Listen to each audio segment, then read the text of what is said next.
Hello students, welcome to Magnet Brains. My name is Abhishek Pandey, your teacher for class 9 social science. So Magnet Brains एक ऐसा platform है जहां पर आपको सभी क्लास सभी सब्जेक्ट की videos free of cost provide किए जाते हैं। इसका मतलब ये हुआ कि कुछ वीडियोस देखने के बाद ना तो आपको कोई सब्सक्रिप्शन लेना है ना ही कोई पैकेज परचेज करना है, because best quality content best teachers के साथ आपको यहाँ पर फ्री ऑफ कॉस्ट प्रोवाइड किया जाता है। सो आज एक नया चैप्टर मैं आपके लिए लेकर आया हूं और इस चैप्टर में हम जो है वो ज्योग्राफी का डिस्कशन यहां पर स्टार्ट करेंगे। और ये जो वीडियो यहां पर होने वाला है ये वन शॉट रिवीजन वीडियो है। वन शॉट रिवीजन वीडियो का मतलब ये होता है कि उस पर्टिकुलर चैप्टर में जितनी भी इंपॉर्टेंट चीजें आपके बुक में लिखी हुई हैं, आपके सिलेबस में यहां पर हैं, उन चीजों को यहां पर एक्सप्लेन किया जाता है और साथ ही साथ यहां पर जितनी भी अलग अलग तरीके की चीजें आपके एग्जामिनेशन में पूछी जा सकती हैं उन चीजों को भी पॉइंट आउट करके आपको बताया जाता है कि इन चीजों को ध्यान रखिएगा, आपके एग्जामिनेशन में यहां से क्वेश्चन आ सकते हैं। किसी भी चैप्टर का कॉन्सेप्ट अच्छी तरीके से समझने के लिए जो वन शॉट रिवीजन होता है वो सबसे उपयोगी होता है, क्योंकि इससे आपके सारे कॉन्सेप्ट यहां पर क्लियर हो जाएंगे। सबसे आसान शब्दों में मैं आपको यहां पर पढ़ाऊंगा और जितने भी इंपॉर्टेंट कॉन्सेप्ट है उनको यहां पर कंप्लीट करेंगे और जो भी मैप वर्क आपको इस पर्टिकुलर चैप्टर से देखने को मिलेगा वो भी सबसे लास्ट में मैं यहां पर कंप्लीट कराऊंगा। सो ये है आपकी क्लास 9th और 10th की टीम, ठीक है, जिसमें सभी टीचर्स के द्वारा आपको अलग अलग सब्जेक्ट्स की यहां पर प्रिपरेशन कराई जाती है ताकि आप अपने अपकमिंग एग्जामिनेशन में बहुत अच्छा यहां पर परफॉर्म कर सकें। आज का जो हमारा चैप्टर यहां पर होगा इसमें हम ज्योग्राफी का डिस्कशन यहां पर स्टार्ट करेंगे। ज्योग्राफी में भी अगर हम देखेंगे तो चैप्टर नंबर 1 जिसका नाम है इंडिया साइज एंड लोकेशन, इसका यहां पर कंप्लीट चैप्टर रिवीजन में आपको प्रोवाइड करूंगा। मतलब हर एक चीज जो आपकी बुक में लिखी हुई है, हर एक कॉन्सेप्ट जो आपकी किताब में यहां पर मेंशन किया गया है उसका कंप्लीट एनालिसिस हम यहां पर करेंगे, समझने की कोशिश करेंगे कि वो चीजें यहां पर क्या है। एक यहां पर मैं आपको जो है आप ये कह सकते हैं कि लिंक बनाते हुए, है ना, हर एक कॉन्सेप्ट यहां पर समझाऊंगा। तो ये चैप्टर जो है वो आपके लिए बहुत ज्यादा इंपॉर्टेंट यहां पर होने वाला है, ठीक है। तो सबसे पहले हम यहां पर ये देखते हैं, जैसे अगर आप ये देखोगे तो ये अलग अलग तरीके के यहां पर ओशियंस आपको देखने को मिल रहे हैं, है ना, मतलब अलग अलग कंट्री है। जैसे यहां पर अगर आप देखेंगे तो यहां पर आपको प्यारा भारत जो है वो देखने को मिल रहा है, ठीक है। चलिए सबसे पहले चैप्टर में कुछ इंट्रोडक्शन यहां पर दिया हुआ है। इंट्रोडक्शन में यहां पर जो पहला पॉइंट मेंशन किया गया है, बोला जा रहा है कि India is one of the ancient civilisation in the world, ठीक है। आप सभी को पता है कि एंशिएंट सिविलाइजेशन यहां पर क्यों कह रहे हैं, क्योंकि यहां पर जो चाइनीज सिविलाइजेशन थी, मेसोपोटामियन यहां पर जो सिविलाइजेशन थी, मेसोपोटामिया जो है वो इराक का यहां पर क्या है कि पुराना नाम आपको देखने को मिलेगा, ठीक है। फिर उसके बाद जो इंडस वैली सिविलाइजेशन वगैरह है, ये सारी की सारी सिविलाइजेशन उन कैटेगरीज में यहां पर आती है जो उस टाइम पीरियड पर बहुत ही ज्यादा ऐतिहासिक, बहुत ही ज्यादा प्राचीन यहां पर सिविलाइजेशन में से एक यहां पर हुआ करती थी। फिर उसके बाद आज के टाइम पीरियड पर अगर हम देखेंगे तो जब भारत को यहां पर आजादी मिली, है ना, भारत को आजादी कब मिली, 1947 में भारत यहां पर आजाद हुआ। उस टाइम पीरियड पर हमारे देश की जो सिचुएशन थी वो बहुत ज्यादा यहां पर खराब थी, ठीक है। जैसे अगर आपने देखा होगा तो ब्रिटिश टाइम पीरियड पर अलग अलग तरीके की जो पॉलिसीज भारत के डेवलपमेंट के लिए यहां पर बनाई जानी चाहिए, ब्रिटिशर्स ने वो यहां पर क्या किया था, वो नहीं किया था। क्यों? क्योंकि ब्रिटिशर्स तभी यहां पर आए थे और इस पर्पस से यहां पर आए थे कि उनका इकोनॉमिक बेनिफिट यहां पर होता हुआ दिखाई दे, तो उन्होंने भारत के लिए कोई पॉलिसीज वगैरह जो है वो डेवलप यहां पर नहीं करी। तो ये काफी चैलेंजिंग यहां पर टास्क था भारत के उस टाइम पीरियड पर जो लीडरशिप थी कि भारत को किस तरीके से यहां पर आगे बढ़ाए। स्टार्टिंग में बहुत ज्यादा प्रॉब्लम्स हमको देखने को मिली, लेकिन फिर भी अगर हम पिछले 5 यहां पर डिकेड्स देखेंगे, ठीक है, मतलब करीब 50 साल में अगर आप देखोगे तो हमारे यहां पर सामाजिक और आर्थिक विकास जो है वो बड़े स्केल पर आपको देखने को मिलेगा। पहले भारत में गरीबी बहुत हुआ करती थी, है ना, भारत में पॉपुलेशन एक्सप्लोजन आपको देखने को मिलेगा, लेकिन धीरे धीरे इन चीजों के ऊपर हमने समय के साथ जो है वो कंट्रोल जो है वो यहां पर स्टैब्लिश किया। It has moved forward displaying remarkable progress in the field of agriculture, है ना, एग्रीकल्चर के फील्ड में जो यहां पर है उसमें हमने बहुत ज्यादा यहां पर डेवलपमेंट किया है। जैसे ग्रीन रिवॉल्यूशन वगैरह यहां पर आया था, MS स्वामीनाथन जी का कंट्रीब्यूशन है। इंडस्ट्रीज हमने जो है वो बहुत डेवलप करी, लेकिन मेरा पर्सनल ओपिनियन यहां पर ये कहता है कि आज के टाइम पीरियड पर भी हमको एग्रीकल्चर के ऊपर और इंडस्ट्रीज के ऊपर, इंडस्ट्रीज बेसिकली यहां पर क्या है कि जो मैन्युफैक्चरिंग यहां पर यूनिट्स होती हैं इनके ऊपर और ज्यादा काम करने की आवश्यकता है। बिकॉज अगर आप देखोगे तो हमारे यहां पर अलग अलग तरीके के सेक्टर्स होते हैं, ठीक है। जैसे एग्रीकल्चर का सेक्टर होता है प्राइमरी, मैन्युफैक्चरिंग जो है वो सेकेंडरी सेक्टर होता है, फिर सर्विसेज सेक्टर जो है वो टर्शरी आपको देखने को मिलेगा।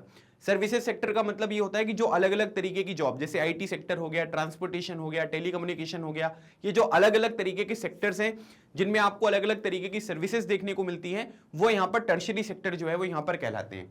सबसे ज्यादा पॉपुलेशन एग्रीकल्चर में है, फॉलोड बाय इंडस्ट्रीज। लेकिन अगर आप GDP में कंट्रीब्यूशन देखेंगे, GDP का मतलब होता है gross domestic product. Gross domestic product क्या है कि जैसे मान लीजिए कि एक कंट्री है, जैसे ये भारत है, ये हम ये मान लेते हैं कि ये भारत की जो है अलग अलग बाउंड्री है, ठीक है, हर डायरेक्शन की यहां पर बाउंड्री होगी। तो अब इस बाउंड्री के अंतर्गत जितने भी यहां पर गुड्स, ठीक है, और जितने भी यहां पर सर्विसेज, ठीक है, ये प्रोड्यूस की जाती हैं, उनकी मार्केट वैल्यू जो होती है उसको हम यहां पर क्या बोलते हैं, ग्रॉस डोमेस्टिक प्रोडक्ट कहते हैं। तो इनका जो कंट्रीब्यूशन है सबसे कम यहां पर एग्रीकल्चर का है, सेकंड नंबर पर कम मैन्युफैक्चरिंग सेक्टर का है, और तीसरे नंबर पर मतलब कि जो सबसे ज्यादा है वो सर्विसेज सेक्टर का आपको देखने को मिलेगा। लेकिन पॉपुलेशन सबसे ज्यादा इन्वॉल्व कहां पर, एग्रीकल्चर। और इसीलिए मैंने ये स्टेटमेंट यहां पर बोला कि आज के टाइम पीरियड पर भी हमको एग्रीकल्चर के ऊपर बहुत ज्यादा काम करने की आवश्यकता है, रिफॉर्म्स की यहां पर आवश्यकता है। टेक्नोलॉजी के फील्ड में अगर हम देखेंगे तो हम यहां पर चांद पर पहुंच गए, हम लोग यहां पर मार्स पर पहुंच गए, अलग अलग तरीके की चीजें जो है इसरो के द्वारा यहां पर कंडक्ट की जाती हैं। और साथ ही साथ अगर आप देखेंगे सो इकोनॉमिक डेवलपमेंट भी, जो आर्थिक यहां पर विकास होता है किसी भी देश का, वो भी यहां पर आपको बड़े स्केल पर देखने को मिला। तो ये कुछ इंपॉर्टेंट चीजें हैं जिनके बेसिस पे ये थोड़ा सा इंट्रोडक्शन जो है वो आपको यहां पर बताया गया है कि भारत यहां पर किस तरीके से आगे बढ़ा। ठीक है, आई होप आपको ये चीजें समझ में आई होंगी।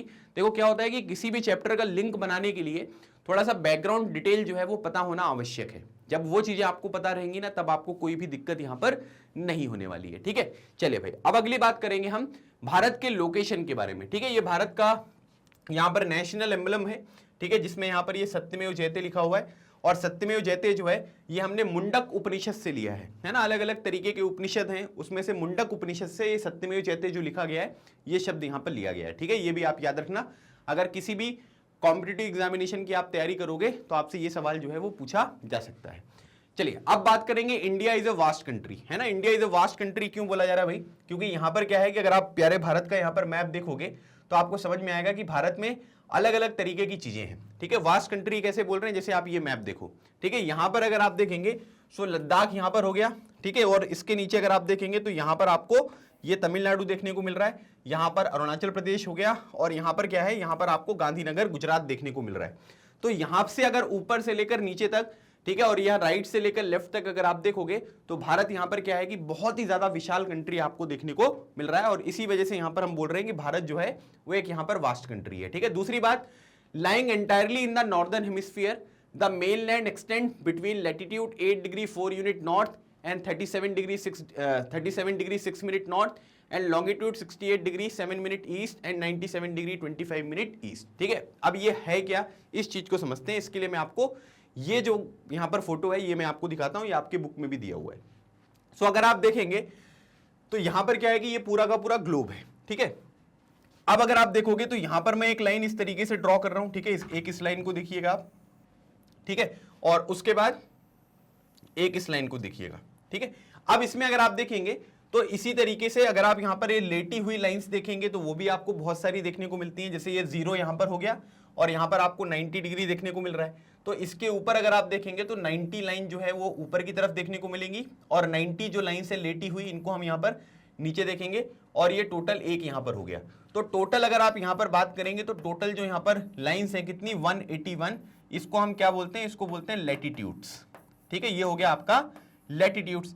अब अलग अलग तरीके की लैटिट्यूड्स हैं, ठीक है, जो ये 0 डिग्री पर आपको ये देखने को मिल रहा है, जो ये 0 डिग्री वाली लाइन यहां पर है, इसको हम क्या बोलते हैं, इसको बोलते हैं इक्वेटर। अब अगर आप इक्वेटर को यहां पर समझ गए तो अब आपको एक चीज समझ में आ रहा है कि इक्वेटर के ऊपर वाला जो पार्ट यहां पर होता है इसको हम बोलते हैं नॉर्दर्न हेमिस्फीयर, और नीचे वाला जो पार्ट यहां पर होता है इसको हम बोलते हैं सदर्न हेमिस्फीयर। ये बात क्लियर हो गई सबको, है ना, कि नॉर्दर्न हेमिस्फीयर इसके ऊपर आएगा, सदर्न हेमिस्फीयर जो है ये इसके नीचे आपको देखने को मिलेगा। अब अगर आप इंडिया को देखोगे तो इंडिया यहां पर है ना, ये इंडिया है। तो मुझे एक बात बताओ, इंडिया जो है वो नॉर्दर्न हेमिस्फीयर में है ना, कंप्लीटली जो है ये नॉर्दर्न हेमिस्फीयर में देखने को मिल रहा है। सदर्न हेमिस्फीयर में कोई रीजन है क्या उसका, बिल्कुल नहीं है।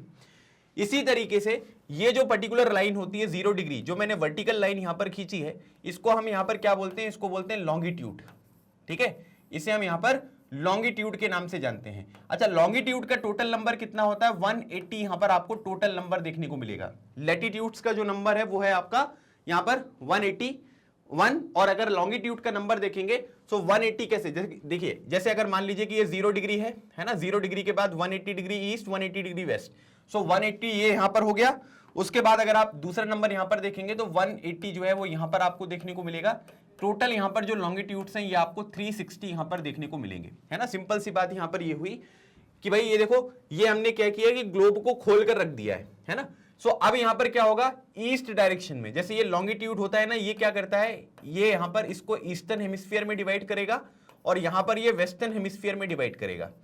अब अगर आप देखेंगे सो 0 से लेकर 180 डिग्री ईस्ट में यहां पर आपको लाइंस देखने को मिलेंगी, 0 से लेकर 180 डिग्री वेस्ट में आपको लाइन देखने को मिलेंगी, 180 डिग्री ईस्ट, 180 डिग्री वेस्ट। तो टोटल कितने हो गए, 180 प्लस 180 इज इक्वल टू 360। अब आप बोलोगे कि सर यहां पर 90, यहां पर 90, यहां पर 1 हमको ऐड करना पड़ेगा, है ना, तो टोटल कितने हो गए, टोटल यहां पर जो है वो आपको 181 देखने को मिले। इसी तरीके से ऊपर वाले में भी हमको करना पड़ेगा, ठीक है, ऐसा लग रहा है कि नहीं लग रहा है ना, अगर लग रहा है तो इसका मतलब है कि आपको चीजें समझ में आ रही हैं, अगर नहीं लग रहा है तो इसके दो कारण हो सकते हैं कि या तो आपको ऑलरेडी पता है ना, या फिर ऐसा हो सकता है कि आपको समझ में नहीं आ रहा है, ठीक है, तो आप बताइएगा कि नहीं समझ में आ रहा है या आ रहा है, ताकि आपको चीजें मैं अच्छे से क्लियर कराऊं। लेकिन यहां पर क्या होता है कि ये जो 180 डिग्री ईस्ट है और ये 180 डिग्री वेस्ट है ना, ये क्या होते हैं कि एक दूसरे के ऊपर ऐसे होते हैं, ठीक है, 180 डिग्री ईस्ट, 180 डिग्री वेस्ट, तो ये एक ही लाइन होती है और इसी वजह से हम यहां पर क्या करते हैं, इसमें 1 जो है वो यहां पर ऐड नहीं करते हैं, इसलिए यहां पर टोटल जो लॉन्गिट्यूड्स आपको देखने को मिल रहा है इनका नंबर जो है वो यहां पर 360 है। सो अब अगर आप देखोगे तो प्यारे भारत की लोकेशन अगर आप देखो तो प्यारे भारत की जो लोकेशन आपको यहां पर देखने को मिल रही है, इसमें अगर आप देखेंगे तो प्यारा भारत जो है वो पूरी तरीके से नॉर्दर्न हेमिस्फीयर में है और उसके बाद यहां पर क्या है कि यहां पर ये ईस्टर्न हेमिस्फीयर में आपको देखने को मिल रहा है ना, मतलब कि नॉर्दर्न हेमिस्फीयर और ईस्टर्न हेमिस्फीयर, ये दोनों चीजें आपको यहां पर इस पर्टिकुलर डायग्राम से आई होप आपको समझ में आ गई होंगी, ठीक है, कोई भी दिक्कत होती है आप मुझे यहां पर बताइएगा। अब यहां पर क्या होता है कि जितनी भी कंट्रीज हैं, है ना, उनका यहां पर क्या है कि सब लोगों का अलग अलग यहां पर लैटिट्यूड होता है। जैसे अगर आप यहां पर देखेंगे तो ये लाइन यहां पर क्या है, ये लाइन जो है वो यहां पर आपको देखने को मिल रहा है, ये 0 डिग्री है ना। अब 0 degree, 1 degree, 2 degree, 3 degree, 4 degree ऐसे करके यहां पर क्या हो रहा है, ये 90 डिग्री आपको देखने को मिल रहा है, बात समझ में आ रही है। इसी तरीके से नीचे अगर आप जाओगे तो यहां पर क्या होगा, 90 डिग्री यहां पर भी आपको देखने को मिलेगा। सो यहां पर ये जो 90 डिग्री वाला रीजन होता है ना, इनको बोलते हैं पोल्स, है ना। 90 डिग्री नॉर्थ में अगर आप जाओगे, जैसे यहां पर देखो, ये जैसे इसको देखोगे आप ना, तो ये लिखा हुआ है 75 डिग्री नॉर्थ, है ना, नॉर्थ का मतलब ये नॉर्दर्न हेमिस्फीयर की बात हो रही है। अगर यहां पर लिखा होगा तो ये लिखा होगा 75 डिग्री साउथ, मतलब कि ये सदर्न हेमिस्फीयर की बात हो रही है। सो अब यहां पर अगर आप देखेंगे तो क्या हो रहा है कि हर जगह पर, है ना, मतलब जितने भी यहां पर आपको ये अलग अलग तरीके के रीजन्स देखने को मिल रहे हैं, इसमें क्या है कि भारत का लैटिट्यूडनल एक्सटेंट यहां पर बताया गया है। लैटिट्यूडनल एक्सटेंट का मतलब अगर आप देखोगे तो यहां पर क्या है कि जैसे ये वाली लाइन देखिए, ये भारत का सदर्न पॉइंट है ना, एक इस तरीके से मैंने ये लाइन यहां पर खींच दी, है ना, और उसके बाद यहां पर क्या है, एक लाइन मैंने यहां पर खींच दी, ठीक है, ये दो लाइन आपको दिख रही है। अब एक बात बताओ, ये नीचे यहां पर ये 0 डिग्री है, तो यहां पर क्या है, यहां पर है ये 8 डिग्री 4 मिनट, ठीक है, 8 डिग्री 4 मिनट, ठीक है, बात समझ में आ गई।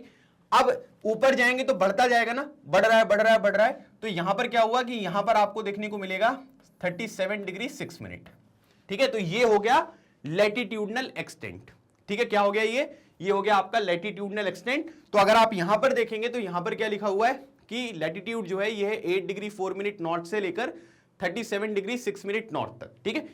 अब उसके बाद अगर आप देखेंगे तो अब हमको यहां पर क्या करना है कि लॉन्गिट्यूड्स यहां पर देखने हैं, ठीक है, ये पॉइंट समझ में आ गया ना सबको। चलिए इसको डिलीट करते हैं ताकि हम आगे अच्छे से समझ पाएं। अब इंडिया जो है वो यहां पर ईस्टर्न हेमिस्फीयर में है। ईस्टर्न हेमिस्फीयर का मतलब यहां पर ये हुआ कि एक लाइन यहां पर आएगी और एक लाइन यहां पर आएगी, है ना। अब यहां पर क्या है कि ये जो पर्टिकुलर लाइन है ये 0 डिग्री है ना, ये 0 डिग्री आपको जिसको ग्रीनविच मीन टाइम हम यहां पर कहते हैं, ये 0 डिग्री है। आगे बढ़ेंगे, ये जो पर्टिकुलर पॉइंट आपको देखने को मिल रहा है ये मिल रहा है 68 डिग्री 7 मिनट ईस्ट, ठीक है, ये हो गया 68 के बाद आगे बढ़ेंगे, यहां पर क्या होगा, ये हो गया आपका 97 डिग्री 25 मिनट, ठीक है, मतलब यहां पर क्या है 97 डिग्री 25 मिनट आपको यहां पर ये ईस्ट देखने को मिल रहा है। यहां पर देखो दोनों जगह पर जो है वो नॉर्थ नॉर्थ लिखा हुआ है, यहां पर ईस्ट ईस्ट लिखा हुआ है। तो आपसे पेपर में डायरेक्टली पूछा जा सकता है कि भाई भारत का जो लैटिट्यूडनल एक्सटेंट है वो यहां पर कितना है और लॉन्गिट्यूडनल जो एक्सटेंट है वो यहां पर कितना है, तो इसको आपको याद रखना पड़ेगा। बाकी मैंने इसका पॉइंट जो है वो आपको समझा दिया कि किस तरीके से इसको यहां पर डिफाइन किया जाता है। चलिए अगला पॉइंट देखते हैं। अगले पॉइंट में देखो दिया हुआ है कि the tropic of cancer divides the country into almost 2 equal parts, ठीक है। अब इसका क्या मतलब हुआ, देखिए अगर आप यहां पर देखेंगे तो यहां पर मैंने आपको बताया कि ये जो पर्टिकुलर लाइन यहां पर आपको देखने को मिल रही है, ठीक है, ये जो लाइन यहां पर है ये क्या है, ये 0 डिग्री है ना। फिर उसके बाद अगर इसी के ऊपर हम देखें, जैसे ये 15 डिग्री दिया हुआ है, 13 डिग्री दिया हुआ है, तो यहां पर अगर मान लीजिए कि एक लाइन में इस तरीके से यहां पर ड्रॉ करता हूं, है ना, और इसी तरीके से एक लाइन जो है मैं वो यहां पर ड्रॉ करता हूं, ठीक है, इस तरीके से ड्रॉ किया। तो ये जो पर्टिकुलर लाइन होती है ये यहां पर क्या होती है, ये होती है आपकी इक्वेटर, ठीक है, ये हो गया आपका इक्वेटर। इसके ऊपर ये जो 23.5 डिग्री है ना, या तो इसको 23 डिग्री 30 मिनट हम बोल सकते हैं या 23.5 डिग्री बोल सकते हैं, दोनों चीजें सही है, ठीक है, कोई इशू नहीं है। तो इसको बोलते हैं ट्रॉपिक ऑफ कैंसर, ठीक है, ट्रॉपिक ऑफ कैंसर जो है वो यहां पर कहलाता है। और ये जो लाइन यहां पर होती है इसको भी यहां पर 23 डिग्री 30 मिनट हम बोलते हैं, लेकिन ये नॉर्थ वाला होता है और ये यहां पर साउथ में होता है क्योंकि ये सदर्न हेमिस्फीयर में, तो इसको हम ट्रॉपिक ऑफ कैप्रिकॉर्न जो है वो यहां पर कहते हैं, ठीक है। तो अब मुझे एक बात यहां पर ये समझ में आ गई कि भारत को अगर हम देखेंगे, ये येलो कलर में जो आपको देखने को मिल रहा है ये नीचे की तरफ है ना, तो यहां से क्या है कि इक्वेटर तो पास नहीं हो रही है, इक्वेटर साउथ अमेरिका से पास हो रहा है, अफ्रीका से पास हो रहा है, लेकिन भारत से यहां पर पास नहीं हो रहा है। लेकिन अगर आप ट्रॉपिक ऑफ कैंसर को देखोगे 23 डिग्री 30 मिनट, अच्छा एक बात ये ध्यान रख लेना कि 1 डिग्री इज इक्वल टू क्या होता है, 1 डिग्री इज इक्वल टू होता है 60 मिनट, ठीक है, और 1 मिनट इज इक्वल टू होता है 60 सेकंड, ठीक है। तो इसके बेसिस पे हम लोग क्या करते हैं कि ये रिलेशन वगैरह यहां पर बनाते हैं, ठीक है। तो 23 डिग्री 30 मिनट ये लिखा हुआ है। सो अब यहां पर अगर आप देखेंगे तो यहां पर क्या हो रहा है कि भारत से जो है वो ट्रॉपिक ऑफ कैंसर पास होती है। ट्रॉपिक ऑफ कैंसर को हिंदी में अगर आप देखोगे तो इसको हम कर्क रेखा कहते हैं। सो अगर हम देखेंगे तो ये 20 से पास हो रही है। सो एक ऊपर की तरफ यहां पर ये वाला रीजन आपको देखने को मिल रहा है और एक रीजन जो है वो आपको यहां पर ये वाला देखने को मिल रहा है। तो ट्रॉपिक ऑफ कैंसर क्या होता है कि ये जो है हमारे पूरे के पूरे भारत को 2 इक्वल पार्ट्स में यहां पर डिवाइड करता है, ठीक है। तो ये पॉइंट आपको यहां पर गिवन है, ठीक है। फिर उसके बाद बोला जा रहा है कि the south east and south west of the mainland lie the Andaman and Nicobar island and the Lakshadweep island in bay of Bengal and Arabian sea respectively, ठीक है। तो अब इसका क्या मतलब हुआ, देखिए ये हो गया आपका यहां पर। अब देखो जैसे अगर हम यहां पर नॉर्मल जो डायरेक्शंस होती हैं उनके बारे में बात करेंगे, ये नॉर्थ हो गया, ये साउथ हो गया, ये ईस्ट हो गया और यहां पर ये वेस्ट हो गया। तो जब हम यहां पर साउथ ईस्ट के बारे में बात करेंगे तो ये हो गया, साउथ वेस्ट की बात करेंगे तो ये हो गया, ठीक है। सो अगर मान लीजिए कि मध्य प्रदेश, ठीक है, हमारे देश का जो दिल है वो यहां पर मध्य प्रदेश है। सो अगर हम यहां से इस तरीके से बात करें, है ना, ये वाला, तो ये हो गया आपका साउथ ईस्ट, क्योंकि ये ईस्ट है, ये आपका साउथ है, ये आपका नॉर्थ है, ये वेस्ट है, ठीक है। और यहां पर देखेंगे तो ये क्या है, ये आपका साउथ वेस्ट हो गया। सो साउथ ईस्ट में अगर आप देखोगे तो यहां पर आपको अंडमान एंड निकोबार आइलैंड देखने को मिलेगा और यहां पर अगर आप देखेंगे तो ये आपका लक्षद्वीप आइलैंड देखने को मिलेगा, ठीक है। तो एक बात ये ध्यान रखना है कि यहां पर जो है ये बे ऑफ बंगाल है ना, और यहां पर अगर आप देखोगे तो यहां पर ये अरेबियन सी है और बे ऑफ बंगाल में अंडमान एंड निकोबार आइलैंड देखने को मिलता है और यहां पर अरेबियन सी में जो है वो लक्षद्वीप आइलैंड आपको देखने को मिलता है ना। तो ये लोकेशन आपको यहां पर याद रखनी है। बाकी आइलैंड वगैरह जो है ये हम चैप्टर 2 में भी डिस्कस करेंगे, है ना, लेकिन अभी के लिए आपको थोड़ा सा लोकेशन वगैरह यहां पर पता होना आवश्यक है, ठीक है। फिर उसके बाद the southern most point of the Indian union, ठीक है, Indira point got submerge under the sea water in 2004 during the tsunami, है ना। अब जैसे क्या होता है कि सबसे साउथ में हमारा कौन सा पॉइंट है, तो सबसे साउथ में अगर हम पॉइंट यहां पर देखेंगे तो उसको हम बोलते हैं इंदिरा पॉइंट। और इंदिरा पॉइंट जो है वो यहां पर क्या है कि 2004 में जब सुनामी यहां पर आई थी उसकी वजह से इंदिरा पॉइंट जो है वो समुद्र में डूब गया था, ठीक है। अब देखिए कुछ चीजें मैं आपको बता रहा हूं, इसको ध्यान से देखना। अब जैसे मान लीजिए कि कौन कौन से स्टेट हैं जहां से कर्क रेखा आपको पास होती हुई दिखाई देती है, ट्रॉपिक ऑफ कैंसर पास होता है, ठीक है। तो ये तो एक अच्छा क्वेश्चन है, इसको याद रखना है। ये हो गया आपका गुजरात, ये हो गया आपका राजस्थान, ये हो गया आपका मध्य प्रदेश, फिर ये हो गया आपका छत्तीसगढ़, फिर ये हो गया आपका, ठीक है, झारखंड, फिर ये हो गया आपका वेस्ट बंगाल, फिर ये हो गया आपका त्रिपुरा, ठीक है, ये हो गया आपका त्रिपुरा, और फिर ये हो गया आपका मिजोरम, ठीक है। ये सारे के सारे जो 8 स्टेट आपको देखने को मिलते हैं, यहां से क्या होता है कि ये ट्रॉपिक ऑफ कैंसर जो है वो यहां पर पास होती है, ठीक है। अब यहां पर अगर आप देखेंगे तो ये आपका हो गया नंबर 1, ये हो गया राजस्थान, ये हो गया आपका मध्य प्रदेश, ये हो गया आपका छत्तीसगढ़, ये हो गया आपका झारखंड, ये हो गया आपका वेस्ट बंगाल, ये हो गया आपका त्रिपुरा और ये हो गया आपका मिजोरम। ये 8 स्टेट के नाम ऐसे याद रखने हैं जैसे अगर आपको कोई सोते सोते उठाए, है ना, कि चलो बताओ ट्रॉपिक ऑफ कैंसर कहां कहां से पास होती है, तो इसकी जानकारी आपको होनी चाहिए, ठीक है। फिर दूसरी बात मैंने आपको यहां पर ये बताई, बाकी मैंने ये अंडमान निकोबार और लक्षद्वीप वगैरह जो है वो आपके साथ यहां पर डिस्कस कर लिया है। अब अगर आप देखेंगे तो यहां पर क्या है कि अलग अलग तरीके के रीजन्स हैं, ठीक है। अब जैसे यहां पर अगर आप देखोगे तो यहां पर क्या है कि ये इंदिरा कोल जो आपको देखने को मिलेगा एक जगह ये है ना। सो अगर मान लीजिए कि आपसे कोई ये पूछे कि नॉर्दर्न मोस्ट यहां पर पॉइंट कौन सा है, ठीक है, जो नॉर्दर्न मोस्ट यहां पर पॉइंट है, ठीक है, उसका नाम आपको यहां पर बताना है कि जो नॉर्दर्न मोस्ट पॉइंट होगा वो यहां पर क्या होगा, तो नॉर्दर्न मोस्ट पॉइंट जो है ये आपको इंदिरा कोल यहां पर देखने को मिलेगा। ठीक है, उसके बाद अगर आपसे कोई यहां पर सदर्न मोस्ट पॉइंट यहां पर पूछेगा, ठीक है, जो हमारा सदर्न मोस्ट पॉइंट है, ठीक है, सदर्न मोस्ट पॉइंट, तो अगर ये आपसे कोई पूछेगा तो सदर्न मोस्ट पॉइंट जो है ये आपको इंदिरा पॉइंट देखने को मिलेगा, है ना, मतलब कि सबसे नॉर्थ में जो हमारा पॉइंट है ये इंदिरा कोल है और जो सबसे साउथ में है वो आपको इंदिरा पॉइंट देखने को मिलेगा।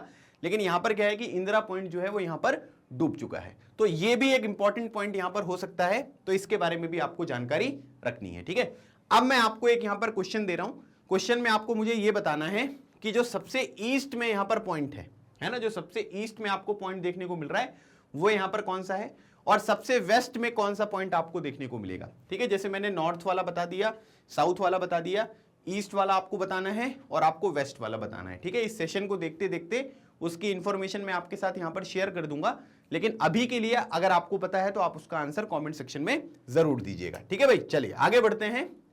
अब हम यहां पर बात करते हैं, ये सारे पॉइंट समझ में आ गए ना आपको, कोई दिक्कत परेशानी, तो ये है लोकेशन और भारत जो है वो एशिया महाद्वीप में आपको देखने को मिलेगा, मतलब एशिया कॉन्टिनेंट में लोकेटेड है। अब अगली बात करते हैं, ये मैंने लोकेशन के बारे में आपसे बात करी, अब हम बात करेंगे भारत के साइज के बारे में। ठीक है, सो भारत के साइज के बारे में अगर आप बात करते हैं, so the land mass of India has an area of 3.28 million square kilometre. ठीक है, 1 मिलियन मतलब यहां पर कितना होता है, 1 मिलियन का मतलब होता है 10 लाख। ठीक है, 1 मिलियन जब भी हम बोलते हैं इसका मतलब होता है 10 लाख। सो लैंड मास का अगर आप इंडिया का देखोगे तो ये यहां पर कितना है, 3.28 मिलियन, ठीक है, स्क्वायर किलोमीटर जो है ये आपको यहां पर देखने को मिल रहा है। उसके बाद पूरी दुनिया का अगर हम एरिया देखेंगे, है ना, मतलब कि ज्योग्राफिकल एरिया पूरी दुनिया का अगर हम देखेंगे तो इंडिया का जो एरिया यहां पर आपको देखने को मिलेगा, इसकी वैल्यू कितनी है, ये है आपकी 2.4%, है ना, दिस इज वेरी इंपॉर्टेंट, है ना। आपसे ये पूछा जा सकता है कि भारत का जो टोटल एरिया है 3.8 मिलियन स्क्वायर किलोमीटर, वो पूरी दुनिया, जैसे मान लीजिए कि ये पूरी दुनिया है ना, अब भारत का एरिया इतना है, तो पूरी दुनिया के एरिया का कितना परसेंट जो है वो भारत का एरिया है, सो वो है 2.4%, मतलब इतना बड़ा भारत है लेकिन फिर भी अगर आप देखेंगे तो 2.4% जो एरिया है वो हम यहां पर कवर करते हैं। उसके बाद एरिया वाइज अगर हम बात करेंगे तो एरिया वाइज जो हमारी पोजीशन यहां पर आपको देखने को मिलेगी, यह है आपकी 7th largest country of the world, मतलब कि एरिया वाइज भारत जो है वो 7वें नंबर पर है। अगर आप रैंकिंग के बारे में देखोगे तो पहले नंबर पर आपको रशिया देखने को मिलेगा। ठीक है, रशिया जो है वो 17.09% जो एरिया है वो यहां पर आपको कवर करता हुआ दिखाई देता है, मतलब इसका यहां पर क्या है, जैसे अगर आप देखेंगे ना तो ये क्या है कि परसेंटेज नहीं है, ये यहां पर एरिया इन स्क्वायर किलोमीटर। ठीक है, जैसे हमारा 3.28 मिलियन स्क्वायर किलोमीटर है, रशिया का जो एरिया है वो यहां पर 17.09, मतलब आप देखो हमसे 5 गुना ज्यादा, है ना, लगभग 5 गुना ज्यादा जो है वो 3.28 हमारा है और रशिया का 17.09, तो सबसे बड़ी कंट्री रशिया हो गई। फिर उसके बाद कनाडा आपको देखने को मिलेगा, फिर उसके बाद यूएसए हो गया, फिर चाइना हो गया, फिर ब्राजील हो गया, फिर ऑस्ट्रेलिया हो गया और फिर इंडिया, है ना, तो याद होना चाहिए ये, है ना, मतलब हमसे ऊपर कौन कौन है इतना तो एटलीस्ट पता होना ही जरूरी है। तो रशिया हो गया, कनाडा हो गया, यूएसए हो गया, चाइना हो गया, ब्राजील हो गया, ऑस्ट्रेलिया हो गया और इंडिया आपको देखने को मिलेगा। तीसरे नंबर पर यूएसए है और यूएसए के साथ हमेशा यहां पर आपको चाइना देखने को मिलेगा। पॉपुलेशन वाइज जो है वो हम यहां पर दूसरे नंबर पर हैं अभी के लिए, लेकिन एरिया वाइज अगर हम देखेंगे तो हम लोग यहां पर 7th नंबर पर आपको देखने को मिलते हैं। ठीक है, तो ये पॉइंट आपको ध्यान रखना है। फिर उसके बाद India has a land boundary of about 15,200 kilometre and the total length of coastal line of the main land including Andaman and Nicobar and Lakshadweep is 7516.6 kilometre. ठीक है, तो अभी यहां पर क्या है, दो चीजें हैं। हमने यहां पर क्या किया, आप सभी को पता है कि जैसे ये वाला मैप देखो आप, है ना, तो यहां पर क्या कर रहे हैं हम चाइना के साथ, पाकिस्तान के साथ, ठीक है, फिर नेपाल के साथ, फिर भूटान के साथ, फिर म्यांमार के साथ, इन सब कंट्रीज के साथ हम यहां पर क्या करते हैं कि लैंड बॉर्डर शेयर करते हैं। ठीक है, पानी हटा दो आप, है ना, पानी हटाने के बाद जितनी भी यहां पर आपको बाउंड्री लैंड वाली देखने को मिल रही है उसको हम क्या बोलते हैं, उसको हम लैंड बाउंड्री यहां पर कहते हैं। ठीक है, और जहां पर समुद्र आ जाएगा उसको हम क्या बोलते हैं, उसको हम सी बाउंड्री कर देंगे। So India has a land boundary of about 15,200 kilometre. ये सारे के सारे जो यहां पर आपके पॉइंट्स है ना, ये आपको पता होने चाहिए, है ना, ये सब कीवर्ड्स हैं, ये ऑब्जेक्टिव में आ जाएंगे, एक नंबर में पूछ लेंगे, है ना, ऐसे फैक्चुअल डेटा अगर आप अपने आंसर में भी यूज करोगे ना तो आपको अच्छे नंबर मिलेंगे। सो लैंड बाउंड्री कितनी है, 15,200 किलोमीटर का, और total length of the coastal line या फिर coast line of the main land including Andaman and Nicobar, मतलब कि हमारी जो लैंड बाउंड्री है वो 15,200 किलोमीटर की है और अगर हम कोस्टल जो हमारी बाउंड्री है उसको अगर हम देखेंगे तो ये आपको 7516.6 किलोमीटर यहां पर देखने को मिलेगा, है ना। जैसे अगर आप इस रीजन को यहां पर देखिए, है ना, ये सब क्या है, ये सब जो चीजें हैं ये आपकी कोस्टल बाउंड्री ही है ना। यहां से भी अगर आप देखोगे तो ये पूरा क्या है, ये कोस्टल लाइन ही आपको देखने को मिल रहा है, ठीक है। इसी तरीके से लक्षद्वीप वाला भी हो गया, अंडमान एंड वाला, तो अंडमान निकोबार वाला, तो ये 7516.6 किलोमीटर आपको ये टोटल यहां पर देखने को मिलता है, ठीक है। तो इसका पर्पस यहां पर ये हुआ, ठीक है। क्लियर हो गया ना भाई सबको। तो हमने यहां पर थोड़ा सा लोकेशन के बारे में बात करी और थोड़ी सी हमने साइज के बारे में जो है भारत के, उसके बारे में डिस्कशन यहां पर कर लिया। अब अगली बात करेंगे, India is bounded by the young fold mountains in the north west, north and north east, ठीक है। जैसे अगर आप बात करते हैं, देखो जैसे मैंने आपको अभी ये बताया था ना कि भाई ट्रॉपिक ऑफ कैंसर, तो देखो ट्रॉपिक ऑफ कैंसर गुजरात से पास हो रहा है, ठीक है। फिर उसके बाद राजस्थान से पास हो रहा है, फिर ये मध्य प्रदेश से पास हो रहा है, फिर उसके बाद छत्तीसगढ़ से पास यहां पर हो रहा है, ठीक है। फिर उसके बाद झारखंड से पास हो रहा है, फिर वेस्ट बंगाल से पास हो रहा है, फिर त्रिपुरा से यहां पर पास हो रहा है, ठीक है। फिर उसके बाद ये मिजोरम से पास हो रहा है, ठीक है। तो ये सारी चीजें हैं। अच्छा, एक बात ये भी ध्यान रखना है कि देखो अगर आप यहां पर देखेंगे तो यहां पर क्या हो रहा है कि जो प्राइम मेरिडियन है ना, और जो यहां पर ये आपका ये मतलब ये जो स्टैंडर्ड टाइम है हमारा 82 डिग्री 5 मिनट और ट्रॉपिक ऑफ कैंसर, ठीक है। तो ये दोनों चीजें अभी हम जो हमारा लॉन्गिट्यूड है ना, स्टैंडर्ड टाइम मेरिडियन, उसके बारे में भी डिस्कशन करेंगे, लेकिन अभी आप यहां पर ट्रॉपिक ऑफ कैंसर का ध्यान रखिएगा। अब यहां पर क्या है, India is bounded by the young fold mountain in the north west, ठीक है। फिर उसके बाद नॉर्थ एंड नॉर्थ ईस्ट। तो यहां पर क्या है कि यहां पर आपको यंग फोल्ड माउंटेन्स देखने को मिल रहा है। मतलब भारत में अगर हम बात करेंगे तो भारत में अलग अलग तरीके की चीजें हैं, ठीक है। जैसे अगर आप यहां पर देखोगे इस डायरेक्शन में, तो यहां पर आपको क्या देखने को मिलेगा, जैसे यहां पर तो क्या है कि यहां पर हिमालय देखने को मिलता है, ठीक है। ये वाला जो रीजन है यहां पर क्या है कि इस पूरे के पूरे रीजन में जो है ये आपको हिमालय देखने को मिल रहा है। अच्छा, फोल्ड माउंटेन क्या होती है, देखिए अलग अलग तरीके की चीजें जो हैं वो आपको देखने को मिलेंगी, है ना। जैसे आप लोगों ने यहाँ पर टेक्टोनिक प्लेट्स की मूवमेंट्स के बारे में यहाँ पर पढ़ा होगा, है ना। नहीं पढ़ता तो मैं बता देता हूँ कि हमारी जो धरती माता है, ठीक है, इसके नीचे अलग अलग तरीके की प्लेट्स आपको देखने को मिलेंगी। अभी उन प्लेट्स के बीच में क्या होती है कि मूवमेंट होती है। अगर मान लीजिए कि दो प्लेट्स हैं, इनकी सेम डायरेक्शन में मूवमेंट यहाँ पर हो रही है, तो जब ये टकराएंगे ना तो इस तरीके से यहाँ पर ऐसा एक स्ट्रक्चर आपको बनता हुआ दिखाई देगा, है ना, मतलब उभार आता हुआ दिखाई देगा, जिसको हम क्या बोलते हैं, जिसको हम माउंटेन्स कहते हैं, ठीक है। फिर उसके बाद अगर मान लीजिए कि इनकी डायरेक्शन जो है वो ऑपोजिट है ना, तो यहां पर क्या होता है कि ड्रिफ्ट बनता हुआ दिखाई देगा, दरार बनती हुई आपको दिखाई देती है जब इनकी डायरेक्शन ऑपोजिट होती है। सो अगर आप यहां पर देखेंगे, सो भारत के यहां पर क्या है कि भाई भारत जो है वो यंग फोल्ड माउंटेन्स में आपको देखने को मिलेगा, ठीक है। तो हिमालय जो है वो यहां पर क्या है, एक फोल्ड माउंटेन आपको देखने को मिलता है, मतलब कि यहां पर नॉर्थ वेस्ट में, नॉर्थ में और नॉर्थ ईस्ट में, है ना, यहां पर यंग फोल्ड माउंटेन्स आपको देखने को मिल रही हैं। अब उसके बाद अगर आप देखेंगे कि जैसे जैसे south of about 22 degree north latitude it begins to taper and extend towards the Indian ocean, dividing it into the seas, the Arabian sea and the west and the bay of Bengal into its east, ठीक है। तो simple सी बात यहां पर यह है कि अगर आप यहां पर क्या है कि जैसे ये वाली जो लाइन है ये क्या है, ये 23.5 डिग्री नॉर्थ है। अब इसके नीचे अगर आप जाओगे तो नीचे अगर आप देखोगे तो थोड़ा सा ये टेपर होता हुआ आपको दिखाई दे रहा है, और होने के बाद अगर आप देखेंगे तो यहां पर क्या हो रहा है कि ये सीज में आपको डिवाइड होता हुआ दिखाई देगा, है ना। मतलब यहां पर आपका वेस्ट में जो है वो आपको क्या देखने को मिलेगा, अरेबियन सी देखने को मिलेगा, और ईस्ट में जो है वो आपको ये यहाँ पर बे ऑफ बंगाल यहाँ पर देखने को मिलता है, ठीक है। तो वही बात यहाँ पर लिखी गई है ना, dividing it into two seas, the Arabian sea on the west and the bay of Bengal on its east. From Gujarat to Arunachal Pradesh there is a time lag of 2 hours, ठीक है। अब ये पॉइंट जो है ये समझना बहुत जरूरी है ना। इस पॉइंट को अगर आप समझ गए तो आप ये समझ लो कि बहुत कुछ आपको यहाँ पर क्लियर हो जाएगा। अब देखिए, अगर मान लीजिए कि मैं यहाँ पर बात करता हूँ इस पॉइंट के बारे में, ठीक है, ये हो गया आपका प्राइम मेरिडियन, ठीक है। प्राइम मेरिडियन मतलब 0 डिग्री, है ना। यहाँ पर स्टैंडर्ड हमने हर देश में किस किस तरीके का टाइम यहाँ पर होगा उसको किस बेसिस पे हम डिसाइड करते हैं, इसके बेसिस पे डिसाइड करेंगे। अब इसके इधर जो कंट्रीज यहां पर हैं वो यहां पर ईस्ट वाली कंट्रीज हैं, और यहां पर जो कंट्रीज हैं ये वेस्ट वाली कंट्रीज हैं।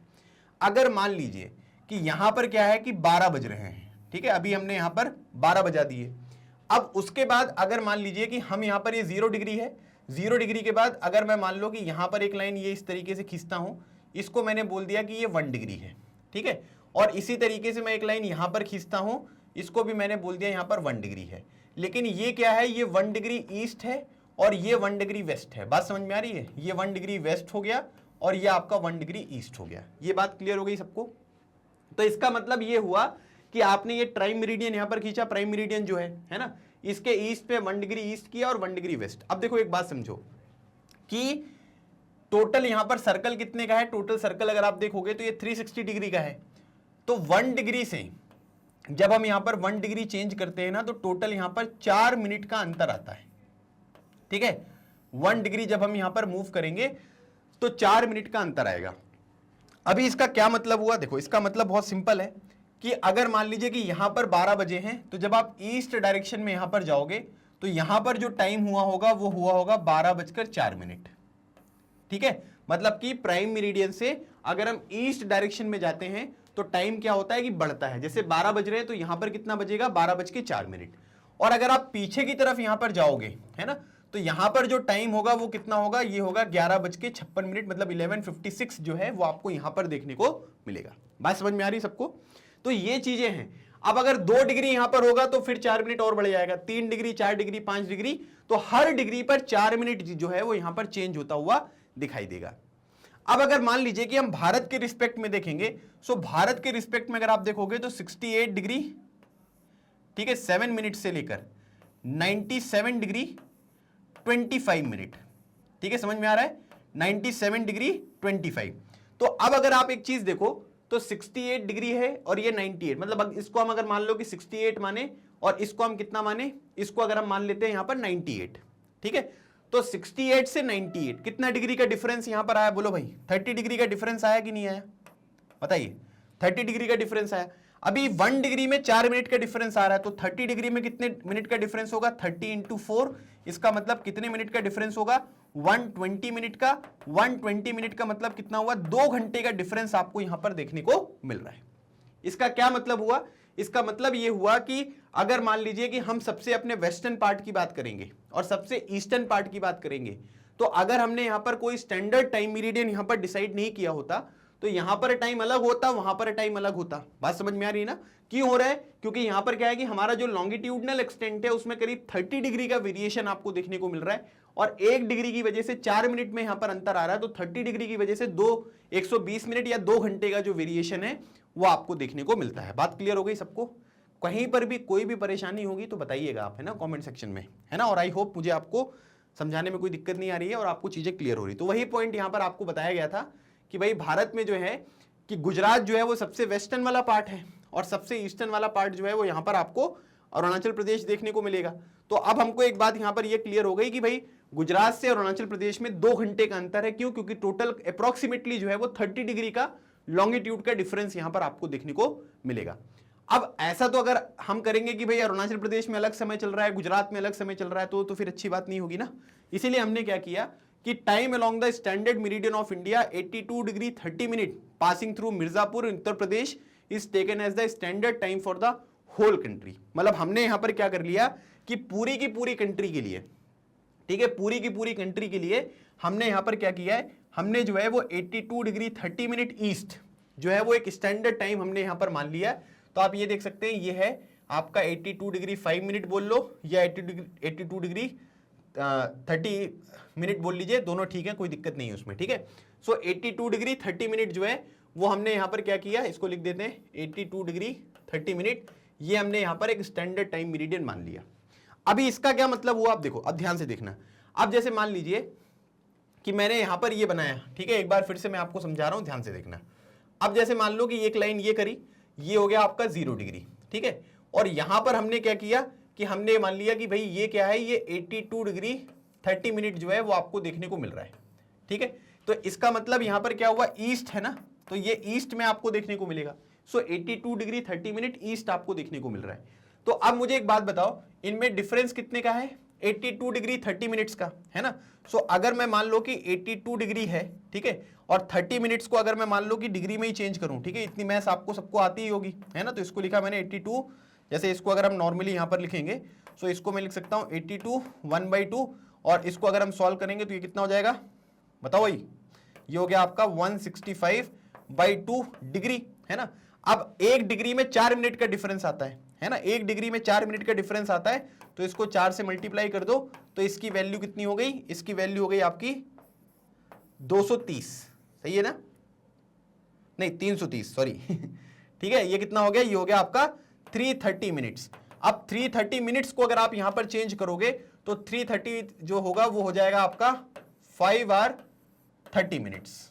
ठीक है, 5 आवर 30 मिनट्स आपको देखने को मिलेगा। इसका मतलब यहां पर ये हुआ कि अगर मान लो कि यहां पर कितने बज रहे हैं, 12 बज रहे हैं। ठीक है, यहां पर अगर 12 बज रहे हैं तो यहां पर क्या होगा, 12 के बाद 5 घंटे 30 मिनट जो है वो हमको और ऐड करना पड़ेगा। ठीक है, ये पूरे देश में है।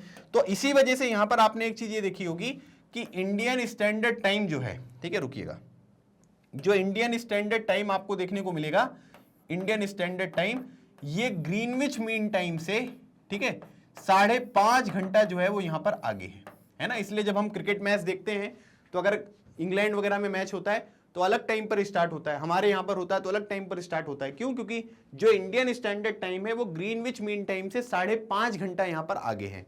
अगर वहां पर 12 बज रहे होंगे तो यहां पर अगर आप देखोगे तो यहां पर 5.5 जो है वो यहां पर बजते हुए दिखाई देंगे। ठीक है, तो अब क्या है कि अलग अलग अगर रीजन में अलग अलग टाइम के हिसाब से हम काम करेंगे तो सब जगह अलग अलग टाइम होगा, है ना। फिर आपका एग्जामिनेशन अलग टाइम पर होगा, आपके दोस्त का एग्जामिनेशन अलग टाइम पर होगा, तो अच्छा नहीं लगेगा। तो इसलिए भारत ने क्या कर लिया कि 82 डिग्री 30 मिनट ईस्ट को जो है वो स्टैंडर्ड टाइम मेरिडियन जो है वो यहां पर मान लिया है। अच्छा, एक बात ये भी ध्यान रखिएगा कि जो स्टैंडर्ड टाइम मेरिडियन यहां पर आपको देखने को मिल रहा है, ये कहां से पास होता है, ये मिर्जापुर से पास होता है। ठीक है, सब लोगों ने देखा होगा मिर्जापुर, है ना, या सुना होगा। ठीक है, गुड्डू भैया, बबलू भैया, ठीक है, कालीन भैया, सब लेकिन नाम सुना होगा इनका। तो चलिए, तो उत्तर प्रदेश से यहां पर पास होता है और इसको हम एक स्टैंडर्ड टाइम जो है वो पूरी कंट्री के लिए यहां पर मानते हैं। The latitudinal extent influence the duration of day and night as one moves from the south to north. ठीक है, सो अब यहां पर क्या होता है कि यहां पर एक पॉइंट दिया हुआ है कि लैटिट्यूडनल एक्सटेंट जो है वो यहां पर क्या करता है कि duration of day and night जो है वो यहां पर इन्फ्लुएंस करता है जैसे हम साउथ से नॉर्थ में जाते हैं। ठीक है, अब ये इतनी बार पढ़ा चुका हूं मैं आपको कि मतलब मुझे ऐसा लग रहा है कि अब आपको खुद ही समझ में आ गया होगा कि जैसे मान लीजिए कि ये एक सर्कल है, यहां पर ये जो है ये 0 डिग्री आपको देखने को मिलेगा, यहां पर आपको ये 23 डिग्री या 23.5 डिग्री नॉर्थ देखने को मिल रहा है, और यहां पर आपको ये 23.5 डिग्री साउथ देखने को मिल रहा है। और यहां पर हम क्या कर लेते हैं, यहां पर मान लेते हैं ये नॉर्थ पोल है और यहां पर आपका साउथ पोल है। ठीक है, अब 0 डिग्री वाली जो लाइन यहां पर आपको देखने को मिलेगी, ये यहां पर क्या है, ये आपको इक्वेटर देखने को मिलेगा, है ना। सो अब आप सभी को एक चीज ये पता है कि भाई जो इक्वेटर होता है ना, उस पे क्या होता है कि सनरेज जो है वो डायरेक्टली फॉल करती हैं, है ना। सनरेज जो है वो यहां पर क्या करेंगी, वो आपकी डायरेक्टली यहां पर फॉल करेंगी, है ना, इस तरीके से। ठीक है, तो यहां पर क्या होता है, इक्वेटर पे अगर आप देखोगे ना तो इक्वेटर में 12 घंटे का दिन और 12 घंटे की ही रात होती है। ठीक है, मतलब यहां पर दोनों चीजें बराबर हैं, 12 घंटे का दिन और 12 घंटे की रात। अब जैसे जैसे यहां पर हम ऊपर की तरफ जाते जाते हैं, ठीक है, आप सभी को पता है कि ये जो यहां पर आपकी सनरेज होती हैं वो कैसी होती हैं, वो स्लैंटिंग आपको यहां पर देखने को मिलेंगी, है ना, स्लैंटिंग होती है। तो आप तो यहां पर पोल्स वगैरह में देखेंगे तो वहां पर तो ऐसा होता है कि 6 महीने का दिन 6 महीने की रात भी सिचुएशन यहां पर क्रिएट हो जाती है। तो वहां पर क्या होगा कि जहां पर सनरेज कम फॉल करेंगी वहां पर जो डे की ड्यूरेशन होगी वो कम होगी, है ना, नाइट आपको ज्यादा देखने को मिलेगा, है ना। फिर सिचुएशन जो है वो साल भर में चेंज होती हुई दिखाई देती है।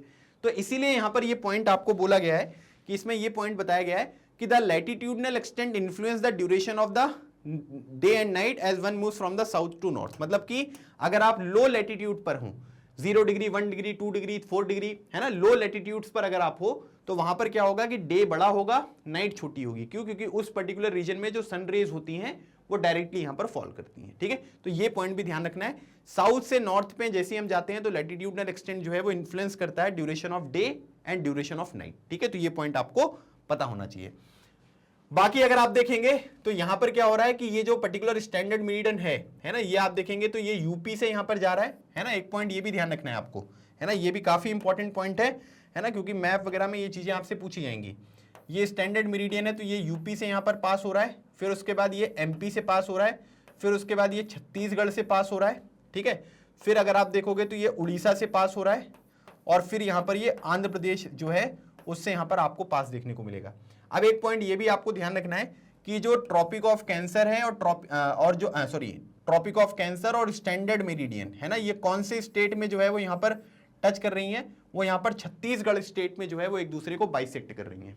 ठीक है, मतलब वो दोनों मिलती कहां है, ट्रॉपिक ऑफ कैंसर और जो स्टैंडर्ड मेरिडियन है, तो ये छत्तीसगढ़ में यहां पर आपको मिलती हुई दिखाई दे रही है। ठीक है, तो ये भी एक कॉम्पिटिटिव एग्जामिनेशन का क्वेश्चन है जो आपसे डायरेक्टली यहां पर पूछा जा सकता है। चलिए तो ये वही सारी चीजें हैं, ये मैप आपके बुक में दिया हुआ है, आप ये देख सकते हैं। ठीक है, ये यहां पर हो गया 8 डिग्री 4 मिनट, ठीक है, ये हो गया आपका 8 डिग्री 4 मिनट, और ये हो गया आपका 37 डिग्री 6 मिनट, ये हो गया आपका 68 डिग्री 7 मिनट, और ये हो गया आपका 97 डिग्री 25 मिनट। ठीक है, अब देखो अगर हम यहां पर जैसे मान लीजिए कि ये बात करते हैं, ठीक है, ये ऐसा पॉइंट है, इसको ऐसे मिला देते हैं। ठीक है, अब अगर मान लीजिए कि ये नॉर्थ वाला पॉइंट है, ये साउथ वाला पॉइंट है, इंडिया के रिस्पेक्ट में बात कर रहा हूं, ये ईस्ट वाला पॉइंट है और ये वेस्ट वाला पॉइंट है। तो अगर आप यहां पर देखेंगे तो जो नॉर्थ और साउथ का यहां पर टोटल डिस्टेंस है ना, ये टोटल ये वाली जो डिस्टेंस है वो कितनी है, ये है आपकी 3214 किलोमीटर। ठीक है, 3214 किलोमीटर। उसके बाद अगर आप ईस्ट से वेस्ट का यहां पर देखोगे तो ये कितना है, ये आपको 22933 किलोमीटर आपको देखने को मिलेगा। तो अब इससे एक जनरल स्टेटमेंट हम ये बनाएंगे कि भाई नॉर्थ और साउथ का जो एक्सटेंड है वो यहां पर क्या है, वो ज्यादा है एज कंपेयर टू ईस्ट और वेस्ट, क्योंकि नॉर्थ से साउथ का जो एक्सटेंड है वो 3214 किलोमीटर है और ईस्ट से वेस्ट जो है वो 2933 किलोमीटर आपको देखने को मिल रहा है। ठीक है, समझ में आ गया। अच्छा, अब ये जो 8 डिग्री 4 मिनट है ना, 37 डिग्री 6 मिनट है, ये सब चीजें क्या है, ये हमारा मेन लैंड है ना। मेन लैंड मतलब जहां पर थोड़ा आपको जमीन वगैरह देखने को मिलती है ना, ये वो चीज आपको यहां पर देखने को मिल रही है। लेकिन अब एक बहुत ही इंपॉर्टेंट पॉइंट, मतलब इतनी बार मैंने कॉम्पिटिटिव एग्जामिनेशन में क्वेश्चन देखा है कि भाई अंडमान एंड निकोबार जो है, ठीक है, अब इसको देखो, ये अंडमान एंड निकोबार है। अंडमान एंड निकोबार में अगर आप देखोगे ना तो यहां पर जो इसका सबसे कोने वाला पॉइंट आपको देखने को मिलेगा, ठीक है, इसकी वैल्यू यहां पर कितनी है, ये आपको 6 डिग्री पर देखने को मिल रहा है, मतलब कि 6 डिग्री। ठीक है, ये यहां पर आपको ये टोटल वैल्यू जो है वो यहां पर आपको देखने को मिल रही है। ठीक है, 6 डिग्री पर जो है ये चीजें यहां पर लोकेटेड है। तो ये भी आपको ध्यान रखना है कि मेन लैंड हमारा 8 डिग्री 4 मिनट से स्टार्ट हो रहा है, लेकिन यहां पर क्या है कि 6 डिग्री 45 मिनट जो है यहां पर है। ठीक है, तो इसमें अगर आप देखेंगे तो ये चीज जो है वो यहां पर किसकी है, ये अंडमान एंड निकोबार आइलैंड की है ना। तो अंडमान एंड निकोबार का लैटिट्यूडनल एक्सटेंट 6 डिग्री 45 मिनट आपको यहां पर देखने को मिलता है। ठीक है, तो ये पॉइंट भी आपको यहां पर याद रखना है। आई होप ये सारी चीजें आपको समझ में आई होंगी जितना मैंने अभी तक आपको पढ़ाया है। कोई भी दिक्कत अगर होती है तो आप मुझे कमेंट सेक्शन में मेंशन कर सकते हैं। मैंने आपसे एक क्वेश्चन भी यहां पर पूछा था कि जैसे यहां पर क्या हुआ, इंदिरा कोल, इंदिरा पॉइंट, ये सब चीजें हमने यहां पर पढ़ ली थी। अब जैसे मान लीजिए कि अगर आपसे कोई ये बोले कि भाई ईस्टर्न मोस्ट यहां पर पॉइंट कौन सा है, ठीक है, ये मैंने क्वेश्चन बोला था ना आपसे कि मैं आपसे पूछा है, मैं आपको बताऊंगा भी।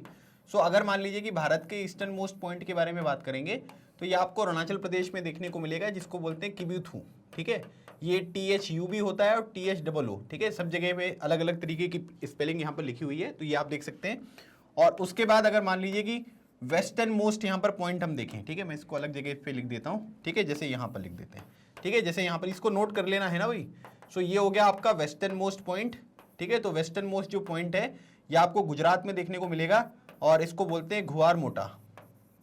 ठीक है, यह घुआर मोटा इस तरीके से ये है, ये कच्छ रीजन में आपको देखने को मिलता है। ठीक है, तो ये पूरी की पूरी जानकारी यहाँ पर मैंने आपको बता दी है।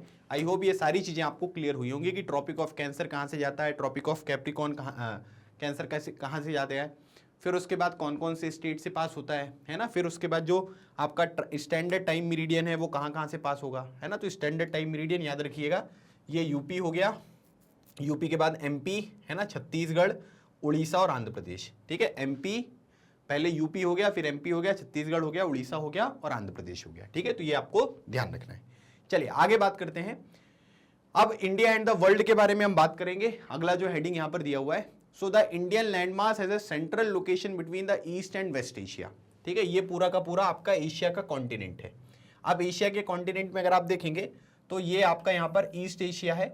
ईस्ट एशिया में जैसे कंट्रीज हम देखेंगे तो जैसे चाइना हो गया, मंगोलिया हो गया, ये सारी कंट्रीज आपको यहाँ पर देखने को मिलेंगी, जापान वगैरह ये सब यहाँ पर है। सेंट्रल एशिया में अगर आप देखोगे तो यहाँ पर जैसे कजाकिस्तान हो गया, ठीक है, ये सब जो कंट्रीज हैं, उज्बेकिस्तान, तुर्कमेनिस्तान, किर्गिस्तान, ये सब हो गए सेंट्रल एशियन कंट्रीज। फिर उसके बाद ये साउथ ईस्ट एशिया है। साउथ ईस्ट एशिया में अगर आप देखोगे तो जैसे फिलीपींस हो गया, है ना, म्यांमार वगैरह, है ना, जी फिलीपींस हो गया, फिर मलेशिया वगैरह वाली जो कंट्रीज हैं ये सब आपको यहाँ पर देखने को मिलेंगी। ठीक है, फिलीपींस।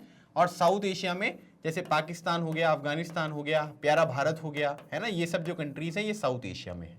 सो और यहाँ पर क्या है कि यहाँ पर अगर आप देखोगे तो यहाँ पर आपको वेस्ट एशिया देखने को मिलेगा, है ना। वेस्ट एशिया में जैसे UAE हो गया, सऊदी अरेबिया वगैरह, ये सब कंट्रीज यहाँ पर लोकेटेड हैं। तो अभी आपको इस पॉइंट पे क्या बोला गया, जैसे ये यहाँ पर ईस्ट एशिया है, ये आपका वेस्ट एशिया है। ठीक है, अब यहां पर क्या है, इसमें ये बोला जा रहा है कि Indian landmass has a central location between east and the west Asia. समझ में आ गया, ये हो गया ईस्ट एशिया, ये हो गया वेस्ट एशिया, इसके बीच में प्यारा भारत आपको यहां पर देखने को मिल रहा है। ठीक है, clear. India is a southward extension of the Asian continent, बिल्कुल सही बात है। कैसे, क्योंकि ये एशिया कॉन्टिनेंट हो गया और एशिया कॉन्टिनेंट का यहां पर जैसे ये पूरा पॉइंट है ना, ये ऐसे ऐसे दिया हुआ है, तो साउथ एशिया है ना, साउथ एशिया में भारत आपको देखने को मिलेगा। एक ऑर्गेनाइजेशन है जिसको बोलते हैं SAARC, south Asian association for regional cooperation, ठीक है, जिसमें स्थापना जो इसकी हुई थी वो 1985 में हुई थी। साउथ एशियन कंट्रीज है ना, जितनी ये कंट्रीज आपको देखने को मिलेंगी ये इसका मेंबर यहाँ पर है। ठीक है, म्यांमार वगैरह जो है वो मेंबर नहीं है, और नीचे मालदीव्स मेंबर है और श्रीलंका मेंबर है। ठीक है, बाकी अफगानिस्तान हो गया, पाकिस्तान हो गया, इंडिया हो गया, भूटान हो गया, नेपाल हो गया, ठीक है, श्रीलंका हो गया, मालदीव्स, ये सब यहाँ पर इसकी मेंबर कंट्रीज हैं। सो इंडिया जो है वो यहाँ पर एशियन कॉन्टिनेंट का जो साउथवर्ड एक्सटेंशन है वो आपको देखने को मिलेगा। फिर उसके बाद trans Indian ocean routes which connect the countries of Europe in the west and the countries of east Asia provide a strategic central location to India, है ना। मतलब इसमें क्या बात हो रही है, इसमें अगर हम देखेंगे तो यहां पर ये बात की जा रही है। ठीक है, अब देखिए ये है प्यारे भारत का मैप, है ना। अगर आपको यूरोप जाना है तो यूरोप कैसे जाओगे भाई, यूरोप ऐसे जा सकते हैं, है ना, इधर वाले डायरेक्शन में, है ना, जैसे अलग अलग है ना, जैसे ये देखो ये फिलीपींस हो गया, साउथ एशिया यहाँ पर आपको देखने को मिल रहा है ना। फिर उसके बाद ये कोलंबो यहाँ पर आपको देखने को मिल रहा है। फिर उसके बाद ये अफ्रीका वाला कॉन्टिनेंट है ना, ये वाला जो कॉन्टिनेंट है ये क्या है, ये आपको अफ्रीका देखने को मिलता है। ठीक है, फिर उसके बाद यहाँ पर ये वेस्ट एशिया आपको देखने को मिल रहा है ना। वेस्ट एशिया के बाद ऊपर अगर आप जाओगे तो यहाँ पर आपको यूरोप वगैरह देखने को मिलेगा। ठीक है, फिर ये सेंट्रल एशिया हो गया। तो अगर आप देखेंगे तो भारत से ना आप कहीं पर भी जा सकते हैं, है ना, यहाँ पर भी जा सकते हैं, है ना, इधर से भी जा सकते हैं, कहीं से भी जा सकते हैं। फिर ये रेड सी वगैरह होके मेडिटेरेनियन सी वगैरह में स्वेज कैनल वगैरह जो है वहां से भी जा सकते हो। तो भारत की लोकेशन जो है वो बहुत ही ज्यादा स्ट्रेटेजिक लोकेशन आपको देखने को मिलेगी। नीचे Indian ocean, Arabian sea, bay of Bengal, तो काफी सारी चीजें जो है वो इंडिया से कनेक्टेड आपको देखने को मिलती हैं। और यहां से क्या है कि हर एक चीज की जो कनेक्टिविटी है वो बहुत ही ज्यादा आसान आपको देखने को मिल रही है। ठीक है, इसी वजह से ये पॉइंट यहां पर बोला गया है कि इंडिया की जो स्ट्रेटेजिक लोकेशन है वो बहुत ज्यादा इंपॉर्टेंट है। The Deccan peninsula protrudes into the Indian Ocean, thus helping India to establish a close contact with West Asia, Africa and Europe from the western coast and with Southeast and East Asia from the eastern coast। ठीक है, तो इसका मतलब यहां पर ये हुआ। आप इस वाले मैप को देखो एक बार। ठीक है, ये देखिए यहां पर क्या है कि ये वाली जो कंट्रीज वाले जो स्टेट हैं, जैसे कोलकाता हो गया, है ना, उड़ीसा हो गया, आंध्र प्रदेश हो गया, तमिलनाडु, ये सब ईस्टर्न कोस्ट है। यहां से क्या है कि ये जो कंट्रीज यहां पर आपको स्टेट्स देखने को मिल रहे हैं वेस्टर्न कोस्ट हो गए। अब यहां पर क्या है कि इधर से अगर आप जाओगे तो ये वेस्ट एशिया मिलेगा आपको, है ना, वेस्ट एशिया मतलब ये सऊदी अरेबिया वगैरह। उसके अगर आप आगे जाओगे तो आपको यूरोप वगैरह देखने को मिलेगा, है ना। फिर उधर से अगर आप नॉर्थ अमेरिका वगैरह भी जाना चाहें, अमेरिका वगैरह, तो उधर जा सकते हैं। फिर इसके बाद अगर आप इधर से इधर जाएंगे तो यहाँ पर आपको जापान देखने को मिलेगा, साउथ कोरिया देखने को मिलेगा, है ना। फिर उसके बाद जो भी आपकी आसियान कंट्रीज हैं, है ना, वियतनाम वगैरह, ये जो कंट्रीज हैं उनको भी आप एक्सेस कर सकते हैं। तो इस वाले में देखो आप एक बार फिर से। ठीक है, इसमें देखिए यहाँ से क्या है कि इधर से आप वेस्ट एशिया जा सकते हो, किधर से, वेस्टर्न कोस्ट की तरफ से यूरोप जा सकते हो, नॉर्थ अमेरिका जा सकते हो। और यहाँ से क्या है कि ये फिलीपींस वगैरह, है ना, ये ऑस्ट्रेलिया वगैरह, मलेशिया वगैरह, ये जापान यहाँ पर आपको देखने को मिल रहा है। तो इस तरीके से आप इस डायरेक्शन में जो है वो यहाँ पर मूव कर सकते हो। तो भारत की लोकेशन जो है वो बहुत ही ज्यादा स्ट्रेटेजिक आपको यहाँ पर देखने को मिलेगी। फिर बोला जा रहा है डेक्कन पेनिनसुला का मतलब यहाँ पर क्या हुआ भाई, देखिए डेक्कन पेनिनसुला मतलब जैसे ये मालवा प्लेटू है ना, उसके नीचे वाला जो, जिसको हम हिंदी में दक्कन का पठार कहते हैं, है ना, जैसे महाराष्ट्र वगैरह, ये सब जो दक्कन प्लेटू वाला रीजन है वहां पर आपको ये देखने को मिल रहा है। No other country has a long coast line on the Indian ocean as India has, and indeed it is India's eminent position in the Indian ocean. मतलब कि जितनी ज्यादा बाउंड्री हम यहाँ पर इंडियन ओशन में शेयर करते हैं, है ना, ये जो बे ऑफ बंगाल है और जो अरेबियन सी है, ये क्या है, ये ब्रांचेस हैं इंडियन ओशन की, है ना, ये इंडियन ओशन ही है। सो अगर आप देखोगे तो यहाँ पर क्या है, क्योंकि इंडियन ओशन में देखो, इंडियन नाम ही इसका इसलिए पड़ा है क्योंकि भारत के साथ इसका बहुत ज्यादा कनेक्शन आपको देखने को मिलता है। सो जितना पोजीशन हम यहाँ पर इंडियन ओशन में यहाँ पर शेयर करते हैं उतना और किसी को नहीं है, which justify the naming of an ocean after it. ठीक है, और इसी वजह से भारत के नाम पर इसका नाम जो है वो इंडियन ओशन यहाँ पर रखा गया है। Since the opening of Suez canal, ठीक है, ये भी एक इंपॉर्टेंट फैक्ट है। ठीक है, इसको यहाँ पर आप फैक्ट के रूप में देख लेना। अब यहाँ पर किसकी बात हो रही है, स्वेज कैनल की। देखो स्वेज कैनल जो है वो यहाँ पर क्या करता है कि रेड सी को मेडिटेरेनियन सी से यहाँ पर कनेक्ट करता है। ठीक है, रेड सी को मेडिटेरेनियन सी, जैसे अगर आप देखेंगे तो ये हो गया आपका मेडिटेरेनियन सी, ये हो गया आपका यहाँ पर नीचे जाएंगे अगर आप तो यहाँ पर क्या है कि यहाँ पर आपको, ठीक है, मतलब नीचे जाएंगे तो आपको यहाँ पर रेड सी देखने को मिलेगा, ठीक है। तो ये हो गया आपका रेड सी मान लेते हैं। तो यहाँ पर देखो ये है आपका स्वेज कैनल, ठीक है। तो स्वेज कैनल जब से यहाँ पर बन गया है ना, इसकी ओपनिंग कब हुई थी? 1869 में। 1869 में स्वेज कैनल यहाँ पर ओपन हुआ। तो आप ये कह सकते हैं कि India's distance from Europe has been reduced by 7000 kilometre, है ना, मतलब 7000 किलोमीटर जो डिस्टेंस है वो यहाँ पर जो है वो कम हो गई है, ठीक है। तो इसका क्या मतलब हुआ, कैसे जाएंगे सर, थोड़ा देखो। अब देखो यहाँ पर है आपका मुंबई से अगर हमारा कोई सामान यहाँ से जा रहा है, ठीक है, ये गया यहाँ से ऐसे गया, ठीक है, यहाँ से देखो ये रेड सी है, ठीक है, ये वाला जो पोर्शन है ये क्या है, ये रेड सी है ना, रेड सी। उसके बाद देखो ये सुएज कैनल हो गया, और इसको अगर हम यहाँ से ऐसे कनेक्ट कर देंगे तो ये मेडिटरेनियन सी में पहुंच गए, ठीक है। तो ये रूट यहाँ पर ओपन होने से करीब 7000 किलोमीटर की डिस्टेंस जो है वो यहाँ पर कम हो गई। अदरवाइज पहले क्या होता था कि पहले हमको पूरा अफ्रीका घूमकर इस तरीके से यहाँ पर जाना पड़ता था, है ना। तो अफ्रीका घूमकर अगर हम जाएंगे तो फिर बहुत टाइम लगेगा और डिस्टेंस भी बहुत ज़्यादा हो जाएगी। तो इसीलिए यहाँ पर क्या है कि ये चीज़ ओपन होने से बहुत ज़्यादा बेनिफिट यहाँ पर हुआ।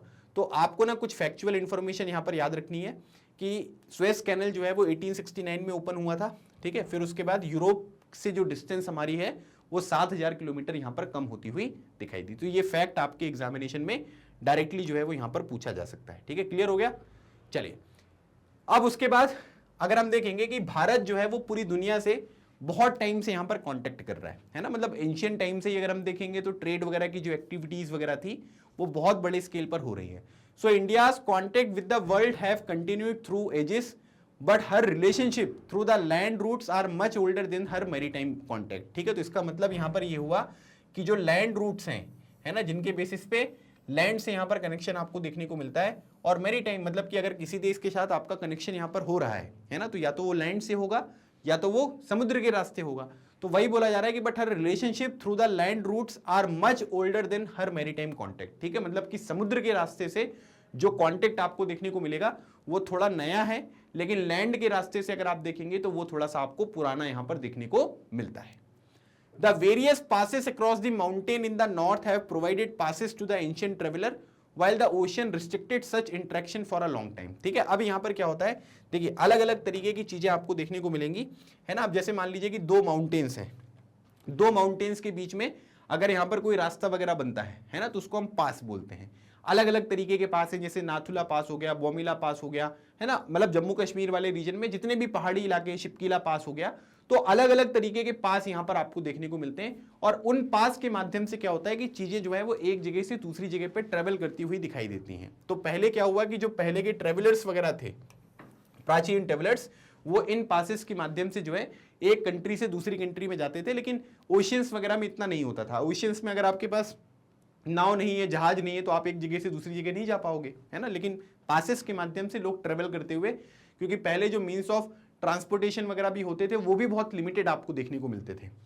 The ideas of the Upanishad and the Ramayana, the stories of Panchatantra, ठीक है। पंचतंत्र की कहानी जो है वो पंडित विष्णु शर्मा जी ने यहाँ पर लिखी थी, है ना। कई बार आपने इसके बारे में भी सुना होगा, तो ये नाम भी आपको याद रखना है कि पंचतंत्र जो है वो यहाँ पर विष्णु शर्मा जी ने यहाँ पर लिखा था, ठीक है। तो the Indian numerals and the decimal system thus could reach many parts of the world, ठीक है। मतलब हमारे उपनिषद में क्या लिखा गया था, रामायण की जो कहानी है ना, जैसे अगर आप देखोगे तो हिंदू जो यहाँ पर डिएटीज हैं उनके मंदिर वगैरह आपको दूसरी कंट्रीज वगैरह में भी देखने को मिलेंगे। जैसे अंकोर वट एक टेम्पल है, बहुत फेमस टेम्पल है। आप मुझे बताइएगा कि अंकोर वट का जो टेम्पल है वो कौन सी कंट्री में है, ठीक है। मैं इंतजार करूंगा आपके कमेंट सेक्शन में सही आंसर का, ठीक है। तो चलिए बताइएगा इसका आंसर। सो इसमें जो भी चीजें यहाँ पर लिखी गई थी, डेसिमल सिस्टम हो गया, है ना, जो गणित वगैरह वाली चीजें होती थी, वो एक जगह से दूसरी जगह पर कैसे पॉसिबल हो पाए, क्योंकि हम एक दूसरे के साथ यहाँ पर कनेक्ट कर पाते थे। अगर ये सब चीजें नहीं हो पाती तो फिर क्या होता कि प्रॉब्लम ये हो जाती कि हम आसानी से जो है वो चीजों को कनेक्ट नहीं कर पाते। तो ये भी एक पॉइंट जो है वो आपको यहाँ पर समझना है, याद रखना है, ठीक है।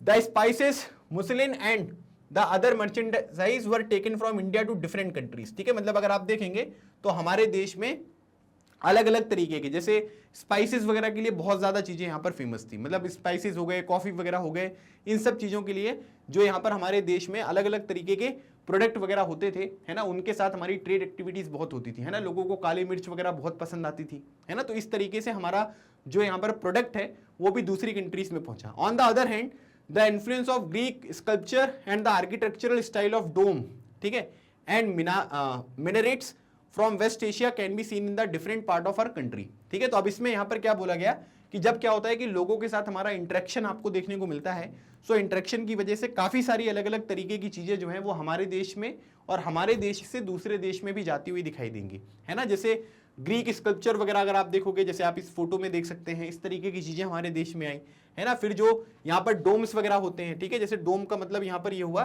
कि जैसे आपने देखा होगा ना कि अलग अलग तरीके की स्ट्रक्चर है, उसमें ये डोम जैसा यहाँ पर एक स्ट्रक्चर होता है ना। तो ये डोम वाली जो चीजें हुई, जो मीनारें यहाँ पर बनाने लग गई, है ना, जो बड़ी बड़ी मीनारें यहाँ पर बन रही थी, है ना, जिसके बेसिस पे हम यहाँ पर अलग अलग आर्किटेक्चर वहां पर कर रहे थे।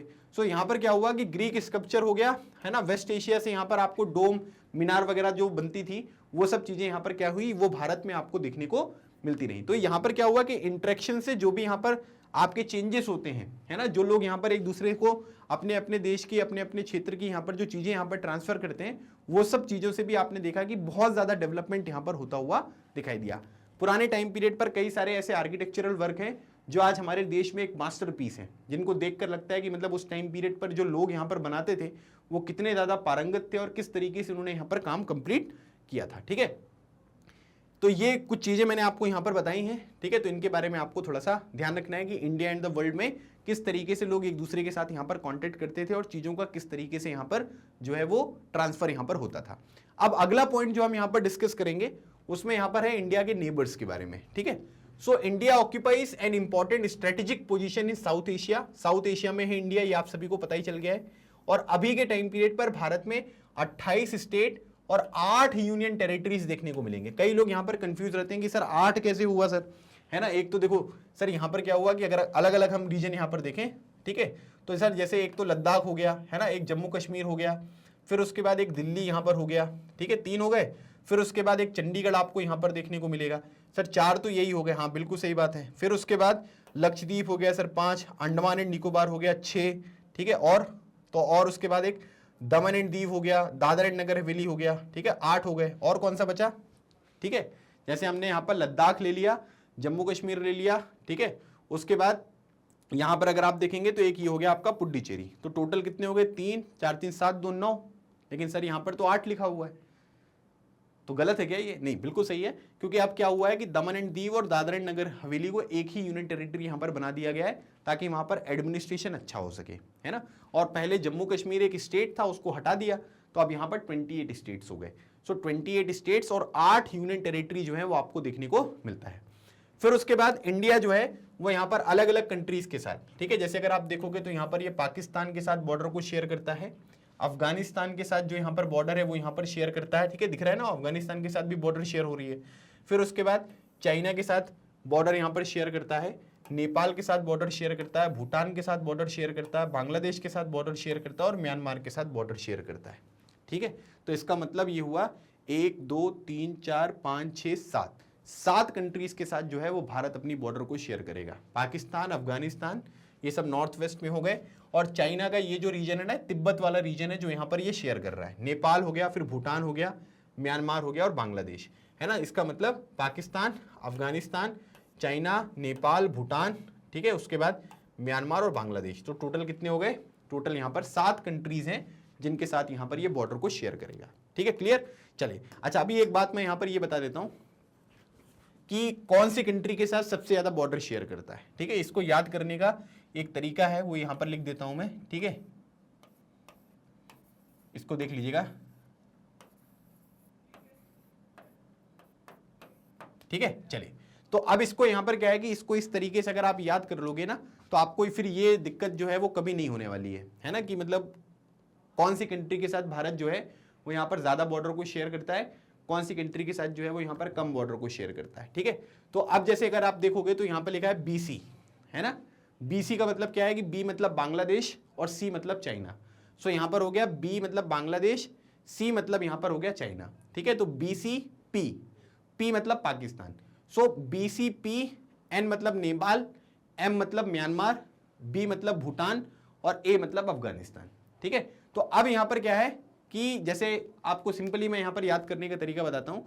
जैसे आप यहाँ पर ये लिख सकते हैं, ठीक है, जैसे इसमें सबसे ज्यादा बॉर्डर तो हम यहाँ पर जो है वो बांग्लादेश के साथ शेयर करते हैं, ये बात को आपको ध्यान रखना है। ठीक है, तो अब यहाँ पर क्या है कि जैसे इसको याद रखने का तरीका है, इसको दो तरीके से आप याद रख सकते हो, जो भी अच्छा लगे आपको, ठीक है, कि बीसी पाकिस्तान, ठीक है, क्या बोला आपने, आपने बोला कि बीसी पाकिस्तान नहीं मानेगा, है ना, जैसे अलग अलग तरीके से वो टेररिस्ट एक्टिविटीज वगैरह यहां पर करते रहते हैं ना, इन्फिल्ट्रेशन वगैरह देखने को मिलती रहती है, तो इसलिए हम उनको इस तरीके से यहां पर बोल रहे हैं कि बीसी पाकिस्तान नहीं मानेगा, क्या बोलते हो भूटान अफगानिस्तान, ठीक है, हमने क्या बोला, हमने बोला बीसी पाकिस्तान नहीं मानेगा, क्या बोलते हो भूटान अफगानिस्तान, तो बीसी मतलब ये हो गया आपका यहां पर बांग्लादेश, चाइना, पाकिस्तान, नेपाल, म्यांमार, भूटान, अफगानिस्तान, तो अलग अलग तरीका हो सकता है याद करने का। सबसे ज्यादा बॉर्डर हम शेयर करते हैं बांग्लादेश के साथ, सबसे कम शेयर करते हैं हम अफगानिस्तान के साथ, तो ये डिक्रीजिंग ऑर्डर में मैंने आपको सारे नाम बताए हैं। फिर उसके बाद our southern neighbours across the sea consist of 2 island countries, ठीक है, जैसे 2 आइलैंड कंट्रीज कौन सी, आइलैंड वो क्षेत्र होता है जो चारों तरफ से पानी से घिरा होता है, जैसे अगर आप यहां पर देखोगे तो ये हो गया आपका श्रीलंका और यहां पर ये हो गया मालदीव्स, ठीक है, तो हम यहां पर क्या कर रहे हैं, लक्षद्वीप के नीचे आपको मालदीव्स देखने को मिल रहा है और तमिलनाडु के पास यहां पर आपको श्रीलंका देखने को मिल रहा है, मतलब 2 सदर्न नेबर्स हैं, ठीक है, मतलब जहां पर पानी के साथ आपकी यहां पर बॉर्डर वगैरह जो है वो शेयर होती है, तो एक में आपको श्रीलंका देखने को मिल रहा है और एक में आपको मालदीव्स देखने को मिल रहा है, ठीक है, तो ये थोड़ा सा नेबर्स के बारे में यहां पर जानकारी हो गई। अब अगर आप देखेंगे कि 1947 के पहले, है ना, before 1947 there were 2 types of states in India, the province and the princely states, ठीक है। अब देखो क्या हुआ कि जब 1947 में, है ना, हमें यहां पर आजादी मिली, तो हमारे पास क्या है कि अलग अलग तरीके के आपको स्टेट्स यहां पर देखने को मिले, है ना। एक तो क्या थे, जो प्रोविंस थे, प्रोविंस का मतलब ये है कि जहां पर ब्रिटिशर्स रूल कर रहे थे, तो ब्रिटिशर्स जब यहां पर रूल कर रहे थे तो उन्होंने क्या किया कि उन्होंने सीधे पकड़ा और यहां पर क्या कर दिया कि जो पूरा का पूरा यहां पर आप ये कह सकते हैं कि स्टेट था ना, वो इंडिया को यहां पर सौंप दिया, और दूसरे जो यहां पर स्टेट्स थे वो यहां पर थे प्रिंसली स्टेट्स। प्रिंसली स्टेट्स का मतलब ये हुआ कि जहां पर राजा रजवाड़ों का रूल था। Provinces were ruled directly by the British officials who were appointed by the viceroy, ठीक है, तो जो वाइसरॉय यहां पर थे उनके द्वारा यहां पर इनको अपॉइंट किया जाता था, मतलब कि जो ब्रिटिश ऑफिशियल्स थे वो प्रोविंसेस को रूल करते थे और उनका अपॉइंटमेंट जो है वो वाइसरॉय के द्वारा किया जाता था, है ना। हमारे भारत के पहले जो वाइसरॉय थे उनका नाम था Lord Canning. Princely states were ruled by the local hereditary ruler. Hereditary का मतलब यहां पर क्या है कि पहले पापा, ठीक है, फिर उनके पापा, ठीक है, फिर उनका बेटा, इस तरीके से यहां पर है, ठीक है। हेरिडिटरी रूलर्स थे who acknowledge sovereignty in return of the local autonomy, ठीक है, तो इन्होंने यहां पर क्या कर लिया कि जो प्रिंसली स्टेट्स थे, ठीक है, वो यहां पर क्या है कि उन्होंने यहां पर जो है वो लोकल जो लोग हैं, ठीक है, वो यहां पर रूलर्स यहां पर रूल करते थे, जिन्होंने यहां पर क्या कर लिया था, सोवरेनिटी जो है वो यहां पर मान ली थी, है ना, कि भाई ये जो पर्टिकुलर रीजन है वो यहां पर किसका है, वो भारत का पार्ट है या ब्रिटिशर्स के अंतर्गत आपको देखने को मिलेगा, लेकिन हमको लोकल ऑटोनॉमी चाहिए। लोकल ऑटोनॉमी का मतलब यहां पर ये हुआ कि हमको स्वायत्तता दीजिए कि हम अपने हिसाब से यहां पर रूल करें, तो वो प्रिंसली स्टेट्स थे। अब टोटल अगर हम ऐसी बात करेंगे ना, तो टोटल करीब 552, ठीक है, प्रिंसली स्टेट्स आपको देखने को मिले।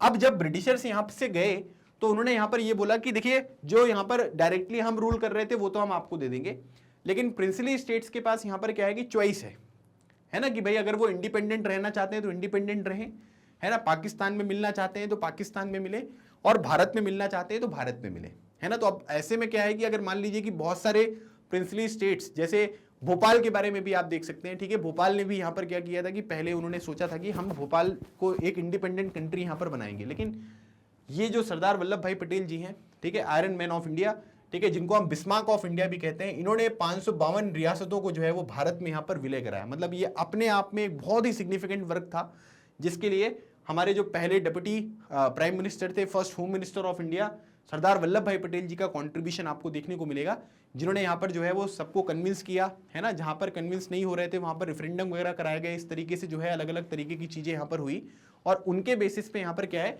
कि इन सभी स्टेट्स को जो है प्रिंसली स्टेट्स को इन्होंने भारत में मिलवाया, ठीक है। तो इसमें यहाँ पर सरदार वल्लभ भाई पटेल जी का जो कॉन्ट्रीब्यूशन है वो आपको बड़ा यहाँ पर देखने को मिलेगा, ठीक है। तो ये पॉइंट आपको ध्यान रखना है। Sri Lanka is separated from India by a narrow channel of sea formed by the Palk strait and the gulf of Mannar, while Maldives Islands are situated to the south of the Lakshadweep island, ठीक है। अब यहां पर क्या बात हो रही है, देखिए सबसे पहले हम क्या करते हैं कि सबसे पहले मालदीव्स का डिस्कशन यहां पर कर लेते हैं। अब देखो यहां पर क्या है कि ये लक्षद्वीप आइलैंड आपको यहां पर देखने को मिल रहा है ना। अभी लक्षद्वीप आइलैंड यहां पर है, लक्षद्वीप आइलैंड अगर आप देखोगे तो इसके साउथ में क्या है, ये मालदीव्स है, जिसकी राजधानी आपको देखने को मिलेगी माले है। अच्छा एक बात और मैं आपको बहुत मजेदार यहां पर बताता हूं कि आप लोगों ने यहां पर सुना होगा पुडुचेरी के बारे में, है ना। सो पुडुचेरी में क्या है कि पुडुचेरी का एक रीजन जो है वो यहां पर है, ठीक है, जिसका नाम है यनम। एक पुडुचेरी यहां पर है और एक पुडुचेरी का पार्ट यहां पर है और एक पुडुचेरी जो है वो यहां पर है, ठीक है। आप देख रहे हो पुडुचेरी के 4 रीजन हैं।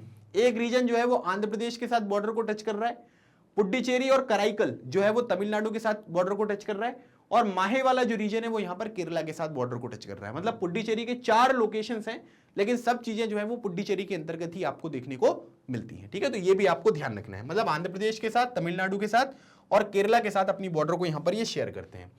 अब यहां पर क्या है कि जो मैंने आपको श्रीलंका वाला पॉइंट बताया ना, तो श्रीलंका वाला पॉइंट यहां पर क्या कहता है, देखिए अब अगर आप देखोगे तो ये हमारे भारत का जो है ये मैप है और नीचे आपको श्रीलंका देखने को मिलेगा। अब अगर आप देखेंगे तो यहां पर क्या है कि ये है आपका गल्फ ऑफ मन्नार। लोकेशन देख लो, क्योंकि इसमें क्या दिया हुआ है कि इसमें गल्फ ऑफ मन्नार दिया हुआ है, और उसके बाद कि यहां पर बोला जा रहा है कि Sri Lanka is separated from India by a narrow channel, ठीक है, of sea formed by the Palk strait, ठीक है। तो ये हो गया आपका पाक स्ट्रेट। पाक स्ट्रेट का मतलब यहां पर क्या हुआ, स्टेट मतलब वो चीज होती है जो दो वाटर बॉडीज को आपस में कनेक्ट करती है, ठीक है। पाक स्टेट, जैसे अभी आपको मैंने कुछ दिन पहले जो है वो यहां पर आपने न्यूज वगैरह में भी देखा होगा, यहां पर एक कर्च स्ट्रेट के बारे में बात हो रही है। कर्च स्ट्रेट का मतलब यहां पर ये हुआ कि जो ब्लैक सी है ना और सी ऑफ अजोव है, ठीक है, उसको आपस में कनेक्ट करता है। मतलब एक तरफ आपको ब्लैक सी देखने को मिलेगा, ठीक है, ये तो ब्लैक सी हो गया, और यहां पर आपको देखने को मिलेगा सी ऑफ अजोव। इसको जो आपस में कनेक्ट करता है वो यहां पर कौन करता है, ये करता है कर्च स्ट्रेट। तो स्ट्रेट वो चीज होती है जो दो वाटर बॉडीज को आपस में कनेक्ट करती है, ठीक है। तो ये चीज आपको यहां पर ध्यान रखना है। सो यहां पर क्या है, पाक स्ट्रेट से यहां पर जो है वो यहां पर क्या होता है कि जो इंडिया है और श्रीलंका है वो आपको यहां पर सेपरेट होता हुआ दिखाई देगा। तो ये पाक स्ट्रेट है, रामेश्वरम है, आप सभी को पता है। फिर उसके बाद यहां पर ये पाक बे है ना, ये देखो ये पाक बे यहां पर है, ये पाक स्ट्रेट है और ये गल्फ ऑफ मन्नार है ना। तो कई बार क्या होता है कि कॉम्पिटिटिव एग्जामिनेशन में बोल देंगे लोकेशन बताओ, पाक स्ट्रेट, पाक बे, गल्फ ऑफ मन्नार, ठीक है, पाक स्ट्रेट, पाक बे, गल्फ ऑफ मन्नार। तो इस तरीके से आपको ये चीजें जो है वो यहां पर ध्यान रखनी है, ठीक है। और बाकी मैंने मालदीव्स के बारे में जो है वो बता दिया कि लक्षद्वीप के साउथ में जो है वो आपको यहां पर क्या देखने को मिलेगा, वो मालदीव्स जो है वो देखने को मिलता है। अब एक इंपॉर्टेंट फैक्ट जो है यहां पर लिखा हुआ है, ठीक है, ये मतलब इंपॉर्टेंट फैक्ट है जो आपकी बुक में मेंशन किया गया है। इसमें यहां पर ना स्कूल भुवन के बारे में बात की गई है, ठीक है। स्कूल भुवन क्या है, स्कूल भुवन अगर आप देखोगे तो यहां पर ये एक पोर्टल है जिसमें यहां पर क्या होता है कि स्टूडेंट्स को मैप बेस्ड लर्निंग जो है वो यहां पर प्रोवाइड की जाती है। मतलब आप इसको ना इंटरेस्टिंग फैक्ट यहां पर मान सकते हो। तो भुवन पोर्टल एक यहां पर मैप बेस्ड लर्निंग है, ताकि स्टूडेंट्स को जो भी हमारा देश है उसके नेचुरल रिसोर्सेज के बारे में, इन्वायरमेंट के बारे में और उनका जो सस्टेनेबल डेवलपमेंट हो सकता है। सस्टेनेबल डेवलपमेंट का मतलब ये है कि हमें चीज़ों का उस तरीके से यूज़ करना है कि आगे आने वाली जो जनरेशन है उनके लिए कुछ बचे, है ना। ऐसा नहीं करना है कि हम अभी यहाँ पर प्रेजेंट है तो हम ज़्यादा से ज़्यादा चीज़ों को यूटिलाइज कर लें, पहले उससे हमारा जो इन्वायरमेंट है, जो वाइल्ड लाइफ है, उसको नुकसान हो रहा है, तो इस तरीके से नहीं करना है, ठीक है। सो याद रखिएगा, स्कूल भवन जो है एक पोर्टल है जिसमें आपको मैप बेस्ड लर्निंग जो है वो आपको देखने को मिलेगी, तो आप लोग इसको विजिट कर सकते हो। ये एक इनिशिएटिव है भुवन NRSC इसरो और NCERT सिलेबस के ऊपर ये बेस्ड आपको देखने को मिलेगा। सो आप लोग सिंपली जो है वो भुवन यहाँ पर पोर्टल ओपन करिएगा तो उसमें आपको ये सारी जो अलग अलग तरीके की जानकारी है वो यहाँ पर मिल जाएगी, ठीक है। समझ में आ गया सबको। तो ये एक इंपॉर्टेंट फैक्ट था जो कि आपके बुक में मेंशन किया गया था और ये आपके लिए इंपॉर्टेंट भी है। तो स्कूल भवन पर जो है वो आप जरूर विजिट करिएगा और अलग अलग तरीके के जो मैप्स होते हैं वो आपको वहां पर देखने को मिल जाएंगे, ठीक है भाई। समझ में आ गया सबको। चलिए अब यहां पर क्या है कि एक बात मैं आपको यहां पर एक और पॉइंट जो है वो यहां पर बताता हूं, ठीक है, उसके बाद फिर हम आगे बढ़ते हैं, ठीक है। जैसे मान लीजिए कि इस चैप्टर में तो देखो इतनी सारी चीजें थी, ज्यादा कुछ है नहीं, है ना, नॉर्मल तरीके की बेसिक इंफॉर्मेशन आपको दी गई है। अब यहां पर क्या है कि ये जो 28 स्टेट्स हैं और 8 यूनियन टेरिटरी हैं, है ना, इनकी जो भी कैपिटल वगैरह है ना वो आपको यहां पर पता होनी चाहिए, है ना। मतलब मैं क्या बोल रहा हूं, मैं ये बोल रहा हूं कि जितने भी अलग अलग तरीके के आपको स्टेट्स यहां पर देखने को मिल रहे हैं, ठीक है, जितने भी आपको यूनियन टेरिटरीज देखने को मिलते हैं, इन सभी की कैपिटल्स जो है वो आपको पता होना आवश्यक है। बात समझ में आ रही है? क्योंकि इसके ऊपर ना अगर आप देखोगे तो यहां पर क्या है कि ये देखो मैप वर्क जो है वो आपको यहां पर दिया हुआ है, ठीक है। CBSE का जो मैप वर्क है ना उसमें अगर आप देखोगे so Indian states with Capitals जो है वो आपको यहां पर लोकेट करनी है। तो आपको ये पता होना चाहिए कि कौन सा स्टेट कौन सा है ना। और उसके बाद अगर आप देखेंगे तो इसमें कौन सा जो पर्टिकुलर यहाँ पर कैपिटल है, उस पर्टिकुलर स्टेट की यहाँ पर कैपिटल क्या है वो आपको ध्यान रखनी है। तो अगर आप ये चीज यहाँ पर कर लोगे तो फिर आपको जो है वो यहाँ पर कोई भी दिक्कत जो है वो आपको देखने को नहीं मिलेगी, ठीक है। तो अगर आप ये वाला पर्टिकुलर जो मैप है इसको एक बार देख लो तो आपका काम हो जाएगा। जैसे अगर आप देखेंगे सो यहां पर क्या है कि हम स्टार्टिंग से करते हैं, तो ये लद्दाख हो गया। लद्दाख क्या है, एक यूनियन टेरिटरी है। लद्दाख की कैपिटल आपको लेह देखने को मिलती है, ठीक है। फिर जम्मू कश्मीर में अगर आप देखोगे तो जम्मू कश्मीर की दो कैपिटल हैं, एक तो श्रीनगर है और एक जम्मू है। श्रीनगर जो है वो यहाँ पर क्या है कि ये समर कैपिटल है। एस मतलब यहाँ पर हो गया आपका श्रीनगर, एस मतलब हो गया आपका समर, और जम्मू जो यहाँ पर आपको देखने को मिलेगा ये आपको विंटर कैपिटल यहाँ पर देखने को मिलता है, ठीक है। फिर उसके बाद हिमाचल प्रदेश यहाँ पर देखने को मिल रहा है जिसकी राजधानी शिमला है। पंजाब की राजधानी चंडीगढ़ है। उत्तराखंड की राजधानी देहरादून है। हरियाणा की राजधानी भी आपको चंडीगढ़ देखने को मिलेगी। फिर दिल्ली की राजधानी जो है वो न्यू दिल्ली है। राजस्थान की राजधानी जयपुर, उत्तर प्रदेश की लखनऊ। तो ऐसे जो अलग अलग तरीके के स्टेट और यूनियन टेरिटरीज है ना वो आपको पता होनी चाहिए। तो एक बार एक काम करते हैं, हम सभी लोग जो है ना वो एक बार जो यहाँ पर मैप लोकेट करने को दिया गया है, देखो ये इससे यहाँ पर कनेक्ट कर लेते हैं, तो उससे आपको सारे कैपिटल वगैरह पता चल जाएंगे, ठीक है। अब जैसे यहाँ पर इस तरीके से मैप है, आपको लोकेट करने को भी आ सकता है और आइडेंटिफाई करने को भी आ सकता है, ठीक है। अब जैसे अगर ये वाला रीजन आप देखोगे तो ये कौन सा रीजन है, ये है आपका लद्दाख रीजन, ठीक है। ये हो गया आपका लद्दाख, और लद्दाख की जो राजधानी है वो यहाँ पर क्या है, वो आपको लेह देखने को मिलेगी। फिर उसके बाद ये जो पर्टिकुलर आपको इस यूनियन टेरिटरी देखने को मिलेगा ये हो गया आपका जम्मू कश्मीर। जम्मू कश्मीर की जो समर कैपिटल है वो आपको देखने को मिलेगी, वो हो गई आपकी श्रीनगर, और जो विंटर कैपिटल आपको देखने को मिलेगा ये हो गया आपका जम्मू, ठीक है। समझ में आ गया आपको। सो ये ऊपर की तरफ वाला लद्दाख हो गया, और इसके नीचे जो यहाँ पर ये स्टेट यूनियन टेरिटरी आपको देखने को मिल रहा है ये हो गया आपका जम्मू एंड कश्मीर, ठीक है। चलिए अब अगली बात करते हैं, उसके नीचे उतरते हैं। ये जो पर्टिकुलर स्टेट यहाँ पर आपको देखने को मिलेगा ये है आपका हिमाचल प्रदेश, और हिमाचल प्रदेश की अगर आप राजधानी देखेंगे तो हिमाचल प्रदेश की राजधानी है शिमला, ठीक है। उसके बाद ये जो स्टेट है आपका है ना, इसको अगर आप देखोगे तो ये आपको मिलेगा पंजाब, ठीक है। पंजाब यहाँ पर हो गया, और पंजाब की राजधानी अगर आप देखेंगे तो ये आपको मिल जाएगा चंडीगढ़, ठीक है। तो ये आपका चंडीगढ़ यहाँ पर हो गया, ठीक है। देखो मैप अगर आपके सामने होगा और साथ साथ में करते चलोगे तो कोई दिक्कत यहाँ पर नहीं होगी आपको, ठीक है। फिर उसके बाद अगला अगर हम यहाँ पर बात करेंगे, ठीक है, तो मैंने आपको स्टार्टिंग से बता दिया, ये लद्दाख हो गया, लद्दाख, ये जम्मू कश्मीर, ये आपका हिमाचल प्रदेश, और ये आपका पंजाब, ठीक है। उसके बाद अगर हम इसकी बात करेंगे तो ये हो गया आपका उत्तराखंड। उत्तराखंड की अगर हम राजधानी देखेंगे तो ये आपको मिलेगा देहरादून, ठीक है। तो ये हो गया आपका देहरादून, ठीक है। उसके बाद अगर हम अगला यहाँ पर स्टेट देखें, ठीक है, जैसे मैंने आपको क्या क्या बताया, मैंने आपको ये लद्दाख बता दिया, जम्मू कश्मीर बता दिया, हिमाचल प्रदेश बता दिया, पंजाब बता दिया, ठीक है, उत्तराखंड बता दिया। उसके बाद अगर आप ये वाला स्टेट देखेंगे है ना, तो ये मिलेगा आपको राजस्थान। राजस्थान की जो राजधानी है वो यहाँ पर क्या है, ये आपको जयपुर देखने को मिलेगी, ठीक है। तो ये जयपुर हो गया। ये जो स्टेट आपको देखने को मिलेगा ये है आपका गुजरात, और गुजरात की राजधानी याद रखिएगा गांधीनगर है ना। मतलब यहाँ पर आप कंफ्यूज मत होना कि अहमदाबाद है कि गांधीनगर है, तो यहाँ पर आपको देखने को मिलेगा ये हो गया आपका गांधीनगर, ठीक है। समझ में आ गया। चलिए अब यहाँ पर क्या है कि मैंने यहाँ तक आपको सारी चीजें बता दी थी। उसके बाद अगर आप देखेंगे, ठीक है, अगला जो आपको यहाँ पर स्टेट देखने को मिलेगा, जैसे ये आपका यहाँ पर पंजाब हो गया, और उसके बाद अगर अगला यहाँ पर ये वाला चीज देखेंगे आप है ना, ये जो बड़ा सा स्टेट है ये हो गया आपका हरियाणा, ठीक है। बड़ा सा स्टेट जो है ये आपको हरियाणा देखने को मिल रहा है, और हरियाणा की जो राजधानी है वो आपको चंडीगढ़ यहाँ पर देखने को मिलेगी, ठीक है। ये चंडीगढ़ हो गया।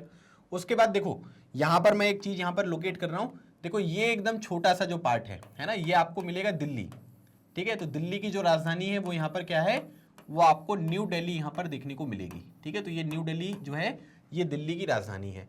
मैंने राजस्थान डिस्कस कर लिया आपके साथ, मैंने जो है गुजरात आपके साथ डिस्कस कर लिया, ठीक है। उसके बाद अगर अगली बात करेंगे तो ये जो स्टेट है ना, ये है आपका यूपी, और यूपी की जो राजधानी है वो है आपकी लखनऊ, ठीक है। तो ये यूपी हो गया यहाँ पर।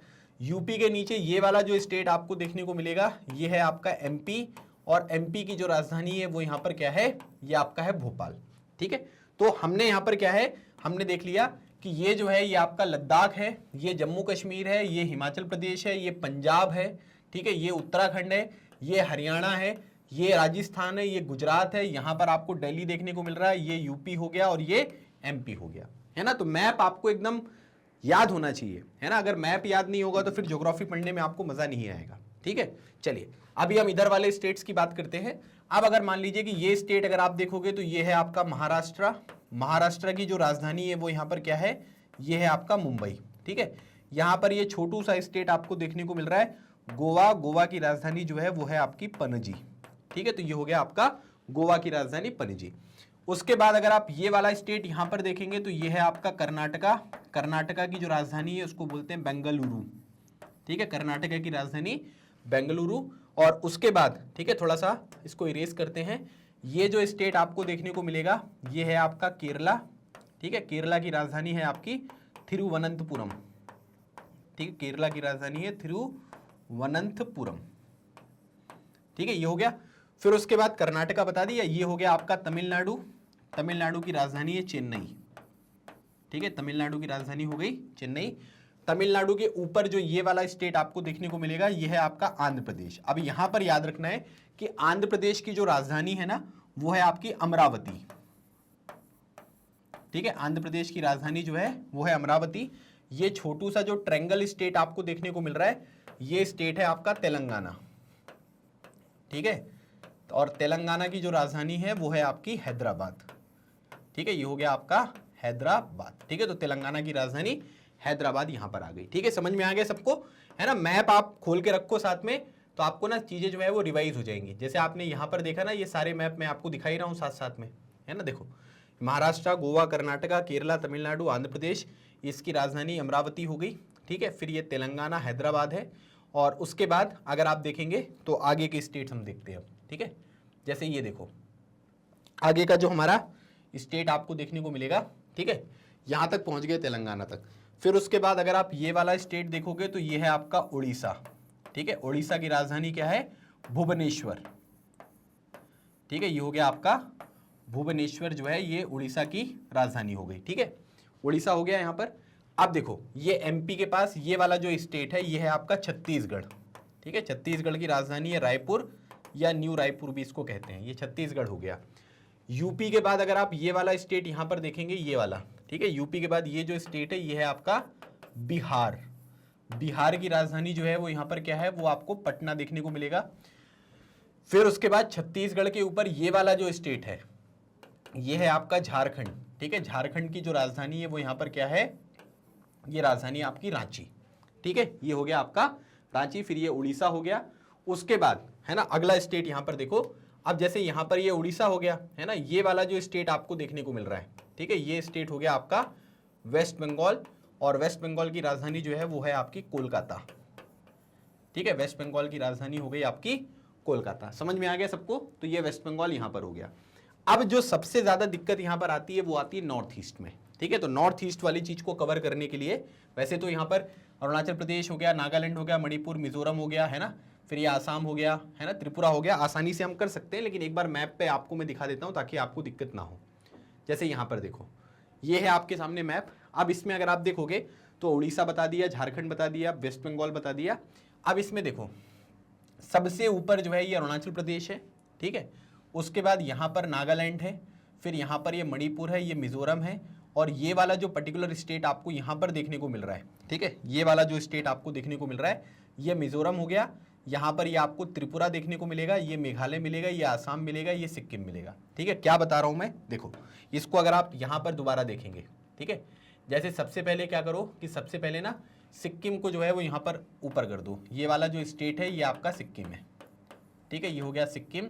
सिक्किम की जो राजधानी है ये है गैंगटॉक। ठीक है, गैंगटॉक जो है ये सिक्किम की राजधानी है। अब इसमें देखो आप, इसमें यहाँ पर दिया हुआ है सबसे ऊपर जो है ये, है ना, ये क्या है, ये है अरुणाचल प्रदेश। अरुणाचल प्रदेश की राजधानी है ईटानगर। ठीक है, सो ईटानगर जो है ये अरुणाचल प्रदेश की राजधानी है। ठीक है, अरुणाचल प्रदेश के बाद ये वाला जो स्टेट है ये है आपका नागालैंड। ठीक है, ये हो गया आपका नागालैंड। नागालैंड की राजधानी जो है वो है आपकी कोहिमा। ठीक है, ये हो गया आपका कोहिमा। नागालैंड के बाद ये जो स्टेट आपको देखने को मिल रहा है ये है आपका मणिपुर।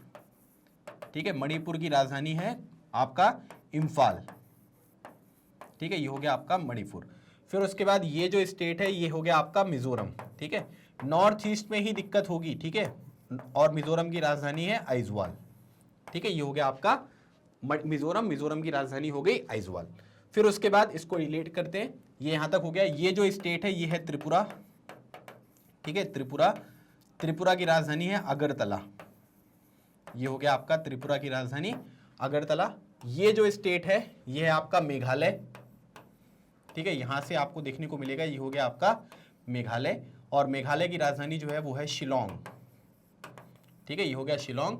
इसके ऊपर ये जो स्टेट आपको देखने को मिलेगा ये है आपका आसाम, और आसाम की राजधानी जो है उसको बोलते हैं हम दिसपुर, ठीक है, आसाम की राजधानी दिसपुर। तो ये हो गए आपके टोटल 28 स्टेट्स, ठीक है। अब इसमें क्या है कि यूनियन टेरिटरी है ना, तो यहां पर क्या है, ये है अंडमान एंड निकोबार, ठीक है, अंडमान एंड निकोबार की जो राजधानी है वो है आपकी पोर्ट ब्लेयर, ठीक है, ये हो गया एक यूनियन टेरिटरी। दिल्ली, चंडीगढ़ है ना, ये तो डिस्कस कर ही चुके हैं। उसके बाद ये आपको देखने को मिलेगा लक्षद्वीप, ठीक है, लक्षद्वीप, लक्षद्वीप की जो राजधानी है वो है आपकी कवरत्ती, ठीक है, कवरत्ती। फिर उसके बाद यहां पर गुजरात के पास Daman and Diu and Dadra and Nagar Haveli मिलेगा, ठीक है, इसको थोड़ा मैप पे देख लेते हैं। देखो देखो यहां गुजरात के पास जो है ना, यहां पर ये हो गया आपका दमन and Diu, Dadar and Nagar Haveli and Daman and Diu, ठीक है। तो यहां पर क्या है कि इसमें अगर आप देखोगे तो इसकी राजधानी जो है वो दमन आपको देखने को मिल रही है, ठीक है। फिर लक्षद्वीप यहां पर हो गया। फिर मैंने आपको बताया पुडुचेरी का यनम यहां पर है, पुडुचेरी यहां पर है, कराईकल यहां पर है और माहे यहां पर है, ठीक है, ये याद रखना है आपको। पुडुचेरी आंध्र प्रदेश के साथ बॉर्डर टच करता है। पुडुचेरी के दो पार्ट, पुडुचेरी और कराईकल तमिलनाडु के साथ, और पुडुचेरी माहे वाला रीजन यहां पर है, ठीक है। तो ये कुछ चीजें हैं जो आपको यहां पर ध्यान रखनी है, क्लियर। तो ऐसे करके ना आपको लोकेट करने को दे देंगे, है ना, ऐसे एरो बना देंगे, पूछेंगे कि कहां पर है ना। ये आपसे ये भी पूछा जा सकता है कि डायरेक्टली जो है वो आप क्या करो, इसको लोकेट करो, ठीक है। तो ऐसे करके राजधानी वगैरह पता होनी चाहिए, और उनकी मैप पर लोकेशन कहां पर है, किस तरीके से है, वो आपको ध्यान रखना है।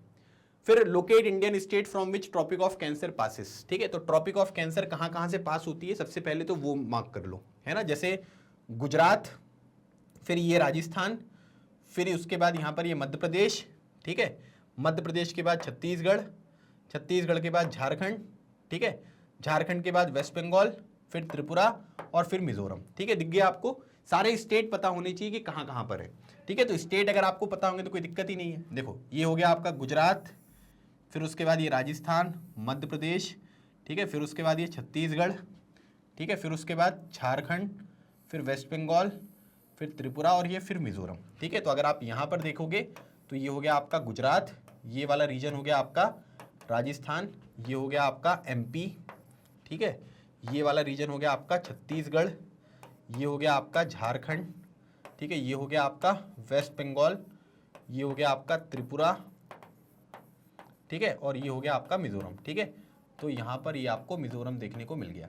सो अगर आपको पता होगा कि ट्रॉपिक ऑफ कैंसर गुजरात से, राजस्थान से, छत्तीसगढ़ से, उल्टा लिख दिया, ठीक है, पहले एमपी फिर छत्तीसगढ़, फिर एमपी से, फिर छत्तीसगढ़ से, फिर झारखंड से, फिर वेस्ट बंगाल से, फिर त्रिपुरा से, ठीक है, वेस्ट बंगाल, त्रिपुरा और मिजोरम, ठीक है। तो वहां से जो है वो लाइन आप यहाँ पर गुजार दीजिएगा, है ना। तो उससे क्या होगा कि ट्रॉपिक ऑफ कैंसर जो है वो आपका लोकेट हो जाएगा। समझ में आ गया सबको? आई होप आपको इस क्वेश्चन में यहाँ पर कोई दिक्कत नहीं आई होगी, ठीक है।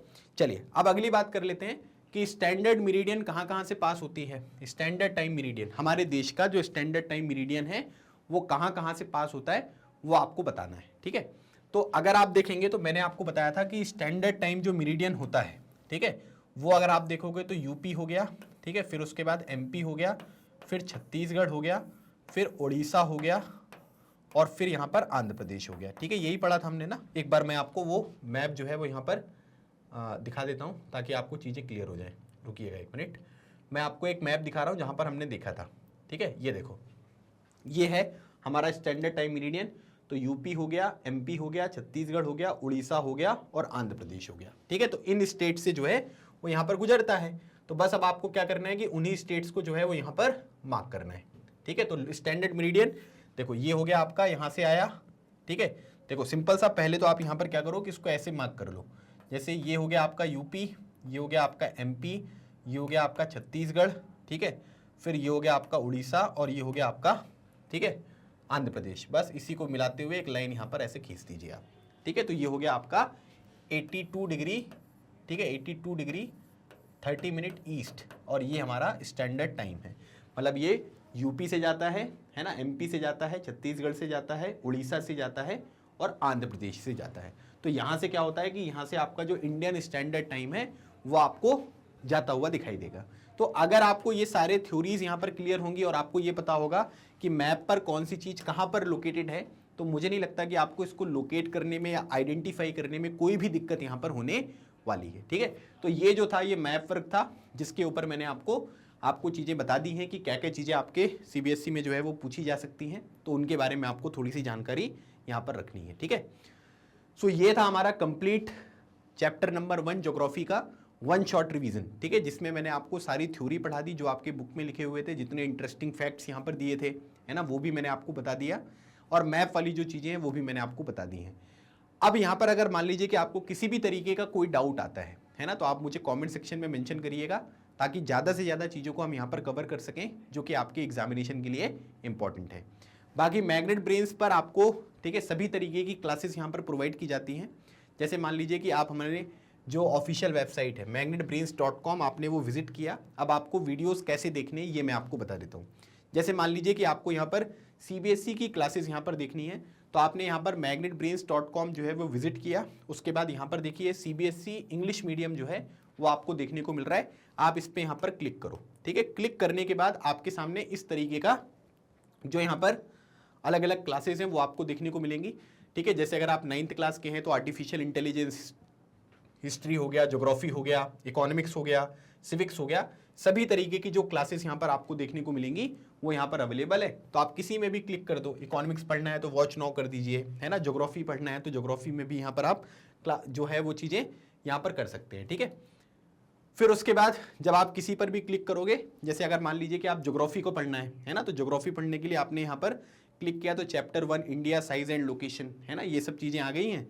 तो इनको यहाँ पर क्या करो, आप ओपन कर लीजिए। ओपन करने के बाद आपको जो है वो सारे वीडियोस यहाँ पर अवेलेबल करा दिए गए। ठीक है, और फिर ऐसे वीडियो ओपन हो जाएगा, आप उसको देख लीजिएगा और आपको सारी चीज़ें जो है वो यहाँ पर अच्छी तरीके से समझ में आ जाएंगी और आप वीडियोस के तहत अपनी प्रिपरेशन को कंप्लीट कर सकते हैं। ठीक है, और जो भी यहाँ पर हिंदी मीडियम के स्टूडेंट्स हैं, ठीक है, अगर आपको लगता है कि आप हिंदी माध्यम में जो है वो चीज़ों को प्रिपेयर करना चाहते हैं, सो मैग्नेट ब्रेन्स हिंदी जो यूट्यूब चैनल है वो यहाँ पर स्टार्ट कर दिया गया है। आप इसको सब्सक्राइब कर लें, अपने दोस्तों के साथ भी शेयर करें, क्योंकि यहाँ पर पूरा कंटेंट जो है वो आपको हिंदी में प्रोवाइड किया जाता है। मैग्नेट ब्रेन्स पर केजी से लेकर क्लास 12 तक की जो क्लासेस होती हैं वो आपको 100% यहाँ पर फ्री प्रोवाइड की जाती हैं, है ना। इसका मतलब ये हुआ कि आपको कोई सब्सक्रिप्शन वगैरह नहीं लेना है, और आपकी सुविधा के लिए मैग्नेट ब्रेन्स की ऑफिशियल वेबसाइट एंड ऐप पर सभी क्लास, सभी सब्जेक्ट के वीडियोस को एक अरेंज फॉर्मेट में प्रोवाइड किया गया है, जो अभी मैंने आपको यहाँ पर बताया। ठीक है, तो आप अपने दोस्तों के साथ भी इस इन्फॉर्मेशन को ज़रूर शेयर करें, और अगर आपको वीडियो अच्छा लगा है तो वीडियो को लाइक करें, चैनल को सब्सक्राइब करें और अपने दूसरे फ्रेंड्स के साथ भी इस वीडियो को शेयर करें, ताकि ज़्यादा से ज़्यादा लोग इस पर्टिकुलर चैप्टर को इस तरीके से यहाँ पर कंप्लीट कर सके। सो ये था हमारा आज का सेशन। आई होप आपको ये सेशन अच्छा लगा होगा। अगले सेशन में एक नए टॉपिक के साथ मिलूंगा, तब तक keep smiling and keep preparing. लगे रहो, एग्जाम क्लियर करो। Thank you so much. जय हिंद।